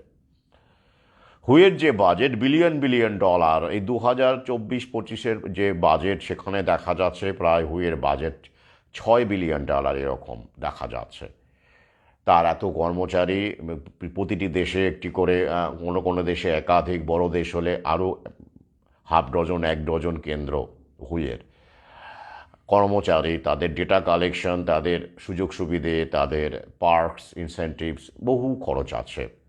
তো এটাকে ওরা রিসেট করতে চাইছে। আমি বললাম না যে রিসেট মানে শুধুমাত্র ওই সরকারি শিক্ষা ব্যবস্থাকে বেসরকারিকরণ নয়, মাইক্রো লেভেল থেকে ম্যাক্রো লেভেল সর্বত্র রিসেট হচ্ছে। তো এই রিসেটের প্রক্রিয়া হিসেবে এই ডোনাল্ড ট্রাম্পকে ব্যবহার করা হচ্ছে, এটা আমি আগের ভিডিওতে বলেছি। তো এখানে তৈরি থাকুন, আগামীতে আরও অনেক দেশ হু থেকে বেরিয়ে যাওয়ার ঘোষণা করবে এবং জল মাপবে। নেতৃত্বে আমেরিকা। জায়নী শক্তি এখন দুটো ক্যাম্প হবে, একটা চীন আর একটা আমেরিকা। যেমন করে হিটলারকে ওরা প্রমোট করেছিল দ্বিতীয় বিশ্বযুদ্ধের সময়, তখন জায়নী শক্তির দুটো কেন্দ্র ছিল, একটা হিটলার অ্যাক্সিস পাওয়ার এবং আরেকটা হচ্ছে ব্রিটেনের নেতৃত্বে অ্যালাইড পাওয়ার। ওরা সংঘাত বাঁধিয়ে রিসেট করে, সংঘাতটা জরুরি। তো আগামীতে অনেক সংঘাত আমরা দেখতে পাব। তো হুয়ের উৎপত্তিটা খুব ইন্টারেস্টিং। দ্বিতীয় বিশ্বযুদ্ধের আগে বেশ কিছু এরকম স্বাস্থ্য সংগঠন তৈরি হয়েছিল, কিছু কিছু দেশের মধ্যে তৈরি হয়েছিল, কলেরাকে কেন্দ্র করে ইত্যাদি ইত্যাদি। লিগ অব নেশনস তো ভেঙে যায়, আপনারা জানেন। তারপরে দ্বিতীয় বিশ্বযুদ্ধ শেষ হওয়ার পরে এইসব টুকরো টুকরো খণ্ডিত যে স্বাস্থ্য সংগঠনগুলো হয়েছিল, সেগুলোকে নিয়ে এক ছাতার তলায় হুকে তৈরি করা হয় 1948 সালে এপ্রিল মাসে। হু কাজ শুরু করে সেপ্টেম্বরের 1 তারিখ থেকে 1948-এর। এবং হু যে স্বাস্থ্যকে প্রমোট মানে স্বাস্থ্য, মানুষের স্বাস্থ্যকে ভালো করার লক্ষ্যে ডিজিজ ফ্রি জীবন, রোগহীন জীবন উপহার দেওয়া, জীবাণুর সঙ্গে লড়াই করা, পাবলিক হেলথের ক্ষেত্রে গুরুত্বপূর্ণ ভূমিকা নেওয়া, বিভিন্ন দেশে দেশে ওষুধ সরবরাহ করা, ড্রাগ সরবরাহ করা, ভ্যাকসিন সরবরাহ করা, এই সমস্ত কিছু যোগসূত্র হিসেবে হুয়ের জন্ম। এবং আমরা দেখতে পাচ্ছি তথ্যে হু জন্মানোর পরে পৃথিবীতে রোগ ব্যাধি, মেডিকেল ইনস্টিটিউশনস অনেক বেড়ে গেছে, আগে এত ছিল না। যা কিছু ঘটেছে চিকিৎসাবিদ্যার, মডার্ন মেডিসিনের বাণিজ্যিকীকরণ বা মুনাফাবাজি হুকে সামনে রেখেই ঘটেছে। তো হু এতটা সফল, হুকে দিয়েই প্যান্ডেমিক সফল করতে পারলো ওরা, জায়নী শক্তি। তাহলে হু এত সফল হওয়া সত্ত্বেও হুকে কেন এবার ভেঙে দেওয়া হচ্ছে? কারণ হুয়ের প্রতি বিশ্বাস মানুষের কমছে। তাই ওরা নতুন মোড়কে, পুরনো ব্যাপারটাই আনবে, কিন্তু নতুন মোড়কে আনবে। খেয়াল করুন, বুঝতে শিখুন, গোটা বিশ্বজুড়ে হু এখন কলঙ্কিত একটি নাম। যারা আমরা জানি, ওয়ার্ল্ড হেলথ অর্গানাইজেশন বলি, মানুষ বিশ্বাস হারাচ্ছে, তাই একটা নতুন সংগঠন চাই। তারই খেলা শুরু হয়েছে, যাতে করে বিশ্বাস অর্জন করতে হয়। এই যে সিপিএম 34 বছর ছিল, আন্তর্জাতিক প্রভুর ইচ্ছাতেই ওরা এসএসসি চালু করেছে, শিক্ষার ব্যবস্থাকে ওই পরিণতির দিকে নিয়ে গেছে, দিদি এসে বাকি কাজটা করে দিল। ব্যাপারটা ওই রকম। তাহলে কি দিদির প্রতি বিশ্বাস এলো তো মানুষের, যে উনি ক্ষমতায় এলে আবার সব ভালো হয়ে যাবে, পরিবর্তন চাই। কারণ একটা চরম নেগেটিভ ইমপ্রেশন তৈরি হয়ে গিয়েছিল 34 বছরের ক্ষেত্রে। তাই একটা মানুষের আশা জাগিয়ে একটা নতুন রাজনৈতিক দল ক্ষমতায় এলো। একই রকমভাবে হু এমন একটা জায়গায় পৌঁছে গেছে, হুকে দিয়ে এত কাজ ওরা করিয়ে নিয়েছে, এত নক্কারজনক কাজকর্ম করিয়ে নিয়েছে, আমেরিকা তথা প্রথম বিশ্বে হুয়ের ক্রেডিবিলিটি আর নেই। Who has lost the credibility. আর তাই একটা নতুন কিছু ওরা করতে চাইছে বিশ্বাস ফিরিয়ে আনার জন্য। নইলে মারধর খাওয়ার সম্ভাবনা আছে। আমাদের দেশে না হলেও প্রথম বিশ্বে হু শব্দটা সেখানে গালাগালের মতো এখন। ভাবতে হবে। অথচ দেখুন, হুয়ের উৎপত্তি কিন্তু প্রথম দিকে যেভাবে হয়েছিল, কি সুন্দর। হুয়ের লোগোটা দেখেছেন? দেখবেন মাঝখানে একটা দণ্ড থাকে, সেই দণ্ডে একটা সাপ জড়ানো থাকে। লোগোটা খেয়াল করুন, হুয়ের লোগোটা, মাঝখানে একটা দণ্ড, রাজদণ্ডের মতো দণ্ড, সেখানে একটা লাঠি, এক মাথা সাপের সাপ লাঠিটাকে জড়িয়ে থাকে। এটা কার প্রতীক বলুন দেখি? গ্রিক দেবতা, চিকিৎসার দেবতা অ্যাসক্লিপিয়াসের দণ্ড ওটা। অ্যাসক্লিপিয়াস, যাকে নিয়ে আমি গ্রিগরি রাসপুটিনে লিখেছে। প্রসঙ্গ এসেছে যেহেতু রাসপুটিন চিকিৎসক ছিলেন, চিকিৎসা আলোচনা সেখানে এসেছে, অবশ্যম্ভাবীভাবে এসেছে। আলেস্কিকে যখন ট্রিটমেন্ট করতে, বারবার চিকিৎসা করতে ব্যর্থ হচ্ছিলেন রাজ চিকিৎসক ইউজিক বটকিন এবং সের্গেই ফিডরভ, মৃগয়ায় গিয়ে, সপরিবারে মৃগয়ায় গিয়েছিলেন, স্পালাতে এটি জায়গার নাম, একটা অরণ্য আছে সেখানে। তো সেইখানে দ্বিতীয় নিকোলাসের পুত্র আলেস্কি অসুস্থ হয়ে পড়েন, হিমোফিলিয়া রোগী ছিলেন তিনি, রক্তপাত হচ্ছিল আঘাত লাগার পরে। সেখানেও গ্রেগরি অনিবার্য হয়ে পড়েন। সেখানে একাধিক চিকিৎসক ছিলেন, ফিডোরভকে পরে ডেকে পাঠানো হয়, বটকিন পারেননি, কেউ সুস্থ করতে পারেননি, মরেই যাচ্ছিল। তখন প্রার্থনা সভার আয়োজন হয় যে রাজপুত্র আলেস্কি আর বাঁচবেন না। কিন্তু রাসপুটিন তাকে সারিয়ে তোলেন। দূর থেকে টেলিগ্রাম করে, এই কি টেলিগ্রাম করে রোগী সরানো যায় না? সেটাই তো রহস্য। সেটা জানতে গেলে পড়তে হবে, বুঝতে হবে। সেইখানে এসক্লিপিয়াসের কথা আছে। এই এসক্লিপিয়াস হচ্ছে চিকিৎসার প্রতীক, সারানোর প্রতীক, the god of healing, Greek god of healing.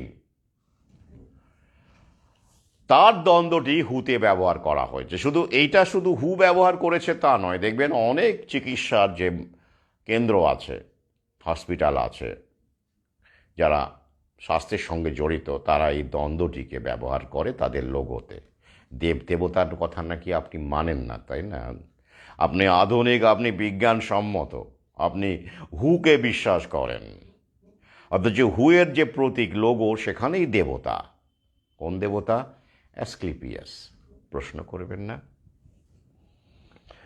ওরা কিন্তু সবই বলে দেয়। মহাকাল কিন্তু, ওরাও মহাকালের, জায়নিস শক্তিও মহাকালেরই একটা অংশ, এজেন্ট। ওরাই বলে দেয় রিয়েল এস্টেট আসলে কি, ওরাই বলে দেয় হু আসলে কি, চিকিৎসা মানে হু আসলে কি নয়, চিকিৎসাটা আসলে কি। অ্যাসক্লিপিয়াস সেটা কি? দেবতা। দেবতা মানে কি? প্রকৃতি। বলে দিয়েছে ওরা।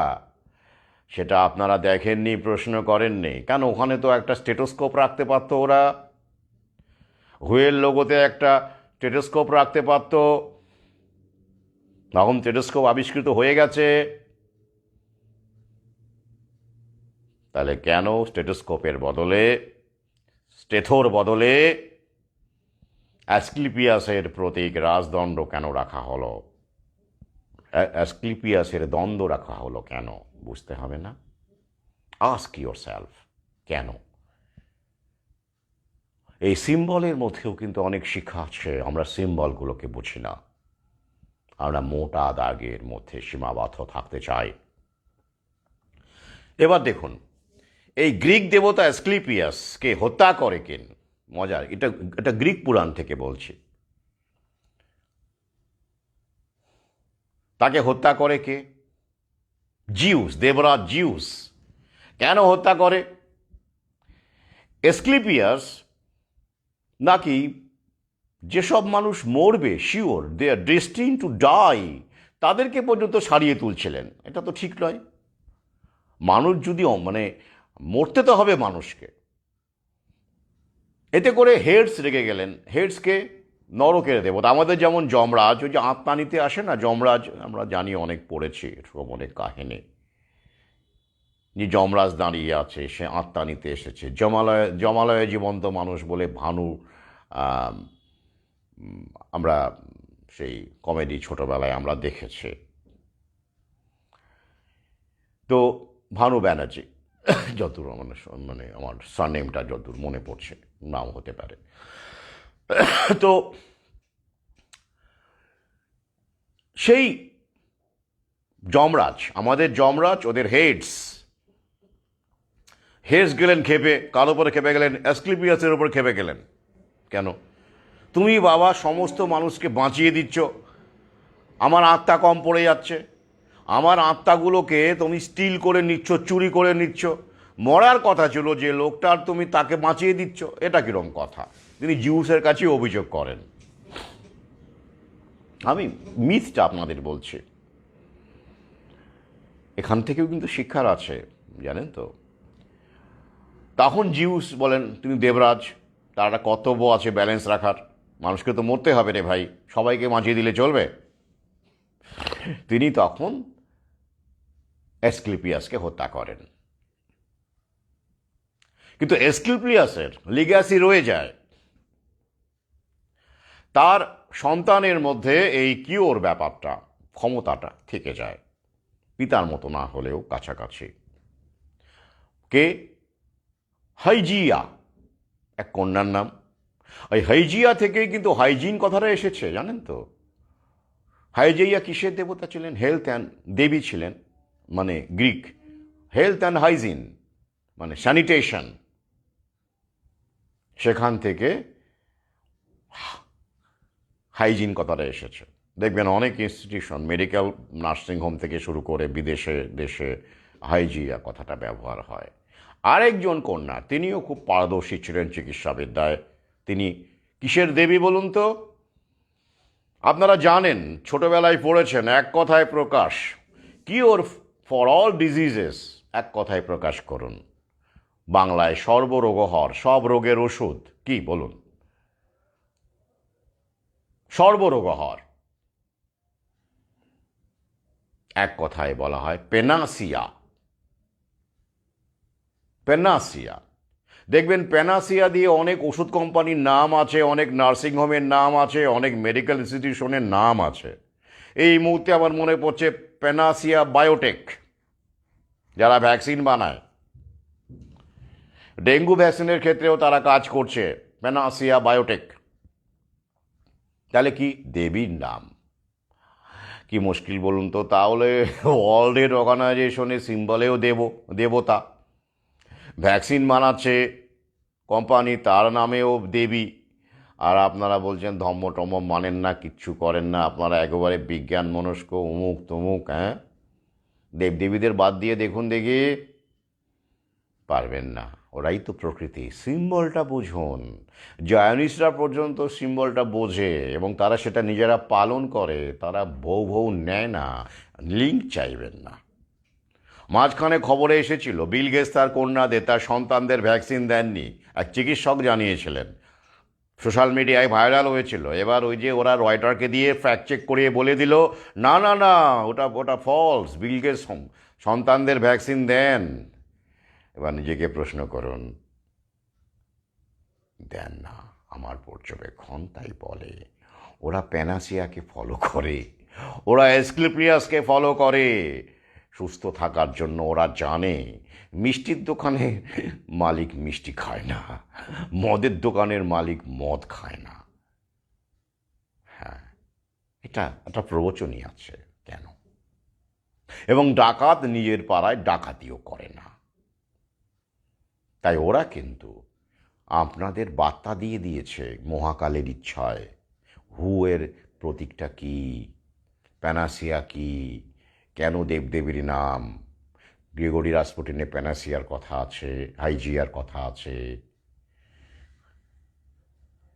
তথ্যসহ আছে।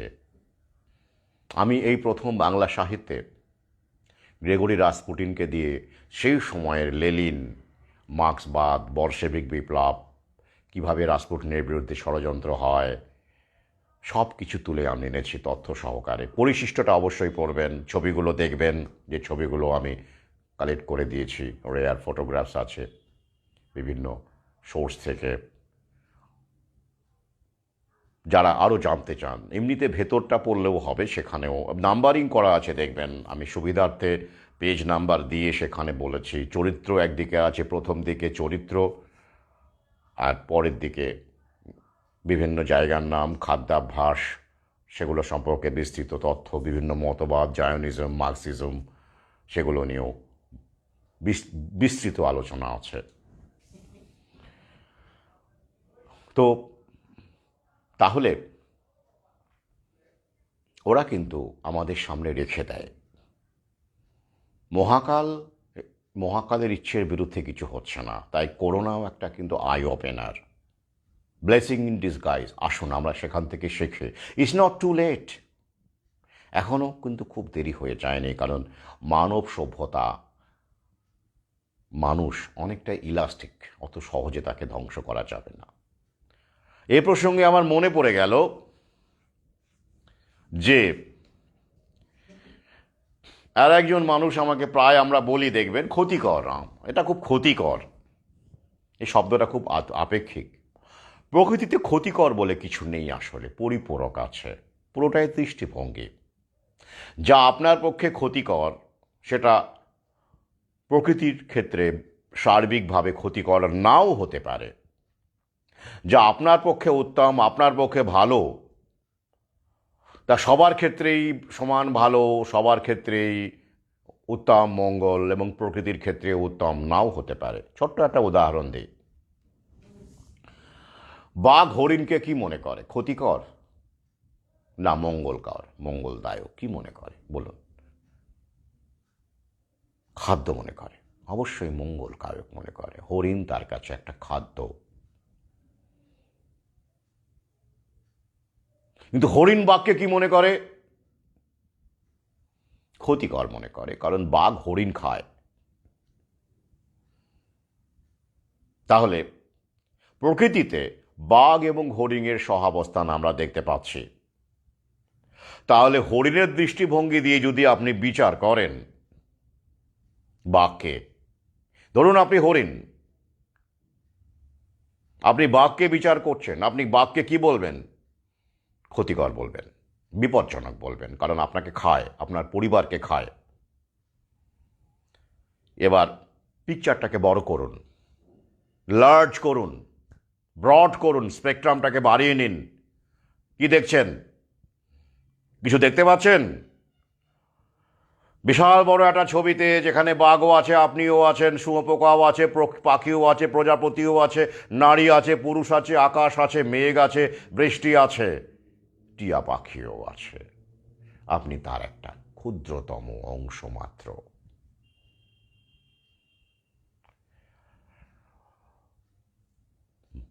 সেখানে কি দেখতে পাচ্ছেন?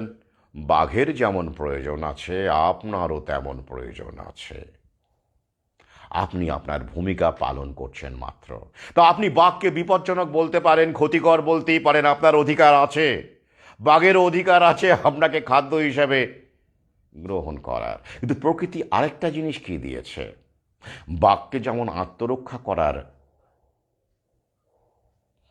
বাঘকে যেমন আক্রমণ করার সুযোগ দিয়েছে, ক্ষমতা দিয়েছে, হরিণেরও তেমন আত্মরক্ষা করার অধিকার আছে, পালানোর অধিকার আছে, বোঝার অধিকার আছে, তারও মগজ আছে, তাকেও বুঝে নিতে হয় বাঘ আসছে, বাঘ আসছে। তো সব হরিণ কি বাঘের খবরে পড়ে? পৃথিবী থেকে কি হরিণ বিলুপ্ত হয়ে গেছে? না, হয়নি। কিছু কিছু হরিণ বেঁচে থাকে বলেই তারা সন্তানের জন্ম দেয় এবং তারা হরিণের বংশকে টিকিয়ে রাখে, কারণ তারা আত্মরক্ষার কৌশলটা জানে। বোঝাতে পেরেছে? আমরাও তাই। প্রকৃতিতে হরিণ বাঘ যেমন আছে, তেমনি মানুষকে খাওয়ার জন্য, যেহেতু মানুষের আর প্রতিদ্বন্দ্বী নেই, সমস্ত প্রতিদ্বন্দ্বীকে আমরা হারিয়ে দিয়েছি, আমরা সর্বশ্রেষ্ঠ প্রাণী, কিন্তু প্রকৃতি তো শত্রু রাখবেই, শত্রু বলবো না, পরিপূরক রাখবেই, একটা কনফ্লিক্ট রাখবেই। বাঘের জন্য, হরিণের জন্য বাঘ আছে, মশার জন্য টিকটিকি আছে, ব্যাঙের জন্য সাপ আছে, মানুষের জন্য কিছু থাকবে না? মানুষ সবাইকেই হারিয়ে দিল, বাঘকে হারিয়ে দিল, ম্যামথকে হারিয়ে দিয়েছে, হ্যাঁ, তার অস্ত্রশস্ত্র হাতে আছে, হারিয়ে দিয়েছে। তাহলে মানুষের কোনো কেউ থাকবে না? সাপের যেমন, ব্যাঙের যেমন সাপ আছে, মানুষের কিছু থাকবে না? তাহলে কে থাকবে? মানুষই থাকবে। ব্যাঙকে সাপ খাবে, মশাকে টিকটিকি খাবে, মানুষকে মানুষ খাবে। হ্যাঁ, এটাই হচ্ছে প্রক্রিয়া। প্রকৃতিরই এখানে বার্তা আছে। তাহলে আমরা কি করতে পারি? জায়নিক শক্তি বাঘ, প্রভুত্ব যেটা আগেও ছিল সেটা এখন টোটাল কন্ট্রোলের মধ্যে আরো ভয়ঙ্কর হয়ে উঠেছে। আর আমরা হরিণ। কিন্তু মনে রাখবেন, সমবেত হরিণও কিন্তু বাঘের ক্ষেত্রে বিপজ্জনক হতে পারে। আমরা এরকম অনেক ভিডিও দেখেছি, সমবেত মহিষ, বুনো মহিষ সিংহকে আক্রমণ করেছে। সে ক্ষমতাও প্রকৃতি আমাদের দিয়েছে। তাই মহাকালের গর্ভ থেকে উঠে এসেছে জায়নিক শক্তি। তারা সাধারণ মানুষকে গ্রাস করতে উদ্যত। তাদের জন্য তারা খাদ্য চাই, তাদের সিস্টেমকে টিকিয়ে রাখতে গেলে, তাদের কর্তৃত্বকে টিকিয়ে রাখতে গেলে তাদের এইটা করতেই হবে। আর আমরা কি করতে পারি? সবাই পারবো না, সব হরিণ কি পারে? পারে না। কিন্তু যারা বুদ্ধিমান হরিণ, তার আগে থেকে বুঝতে পারে ওই যে বাঘ আসছে, ওই যে বাঘ আসছে ওই দিকে। বাঁদরেরা দেখবেন গাছের ডালে চেঁচামেচি করে, সব হরিণ সেটা বুঝতে পারে না। কোনো হরিণ একা পড়ে যায়, বিচ্ছিন্ন হয়ে যায়, বিচ্ছিন্ন হরিণটিকেই বাঘ শিকার করে। তাই আমরা বলি একা থাকবেন না, বিচ্ছিন্ন হবেন না, বেঁধে বেঁধে থাকুন। আর উপলব্ধি দিয়ে আমরা বুঝতে পারি ওই যে বাঘ আসছে, ডেঙ্গু ভ্যাকসিন আসছে, আমরা আগে বুঝতে পারি। কোথাও কোথাও বলেছে, আপনারা জানেন, কোনো সেলিব্রিটি বলেছে সাবধান ডেঙ্গু ভ্যাকসিন আসছে? ওরাও ওই জায়নিক শক্তির দোসর। তাই আমাদেরই নিজেদের বুঝে নিতে হয় ডেঙ্গু ভ্যাকসিন আসছে, বাঘের পরবর্তী থাবা। সাবধান, সতর্ক থাকো।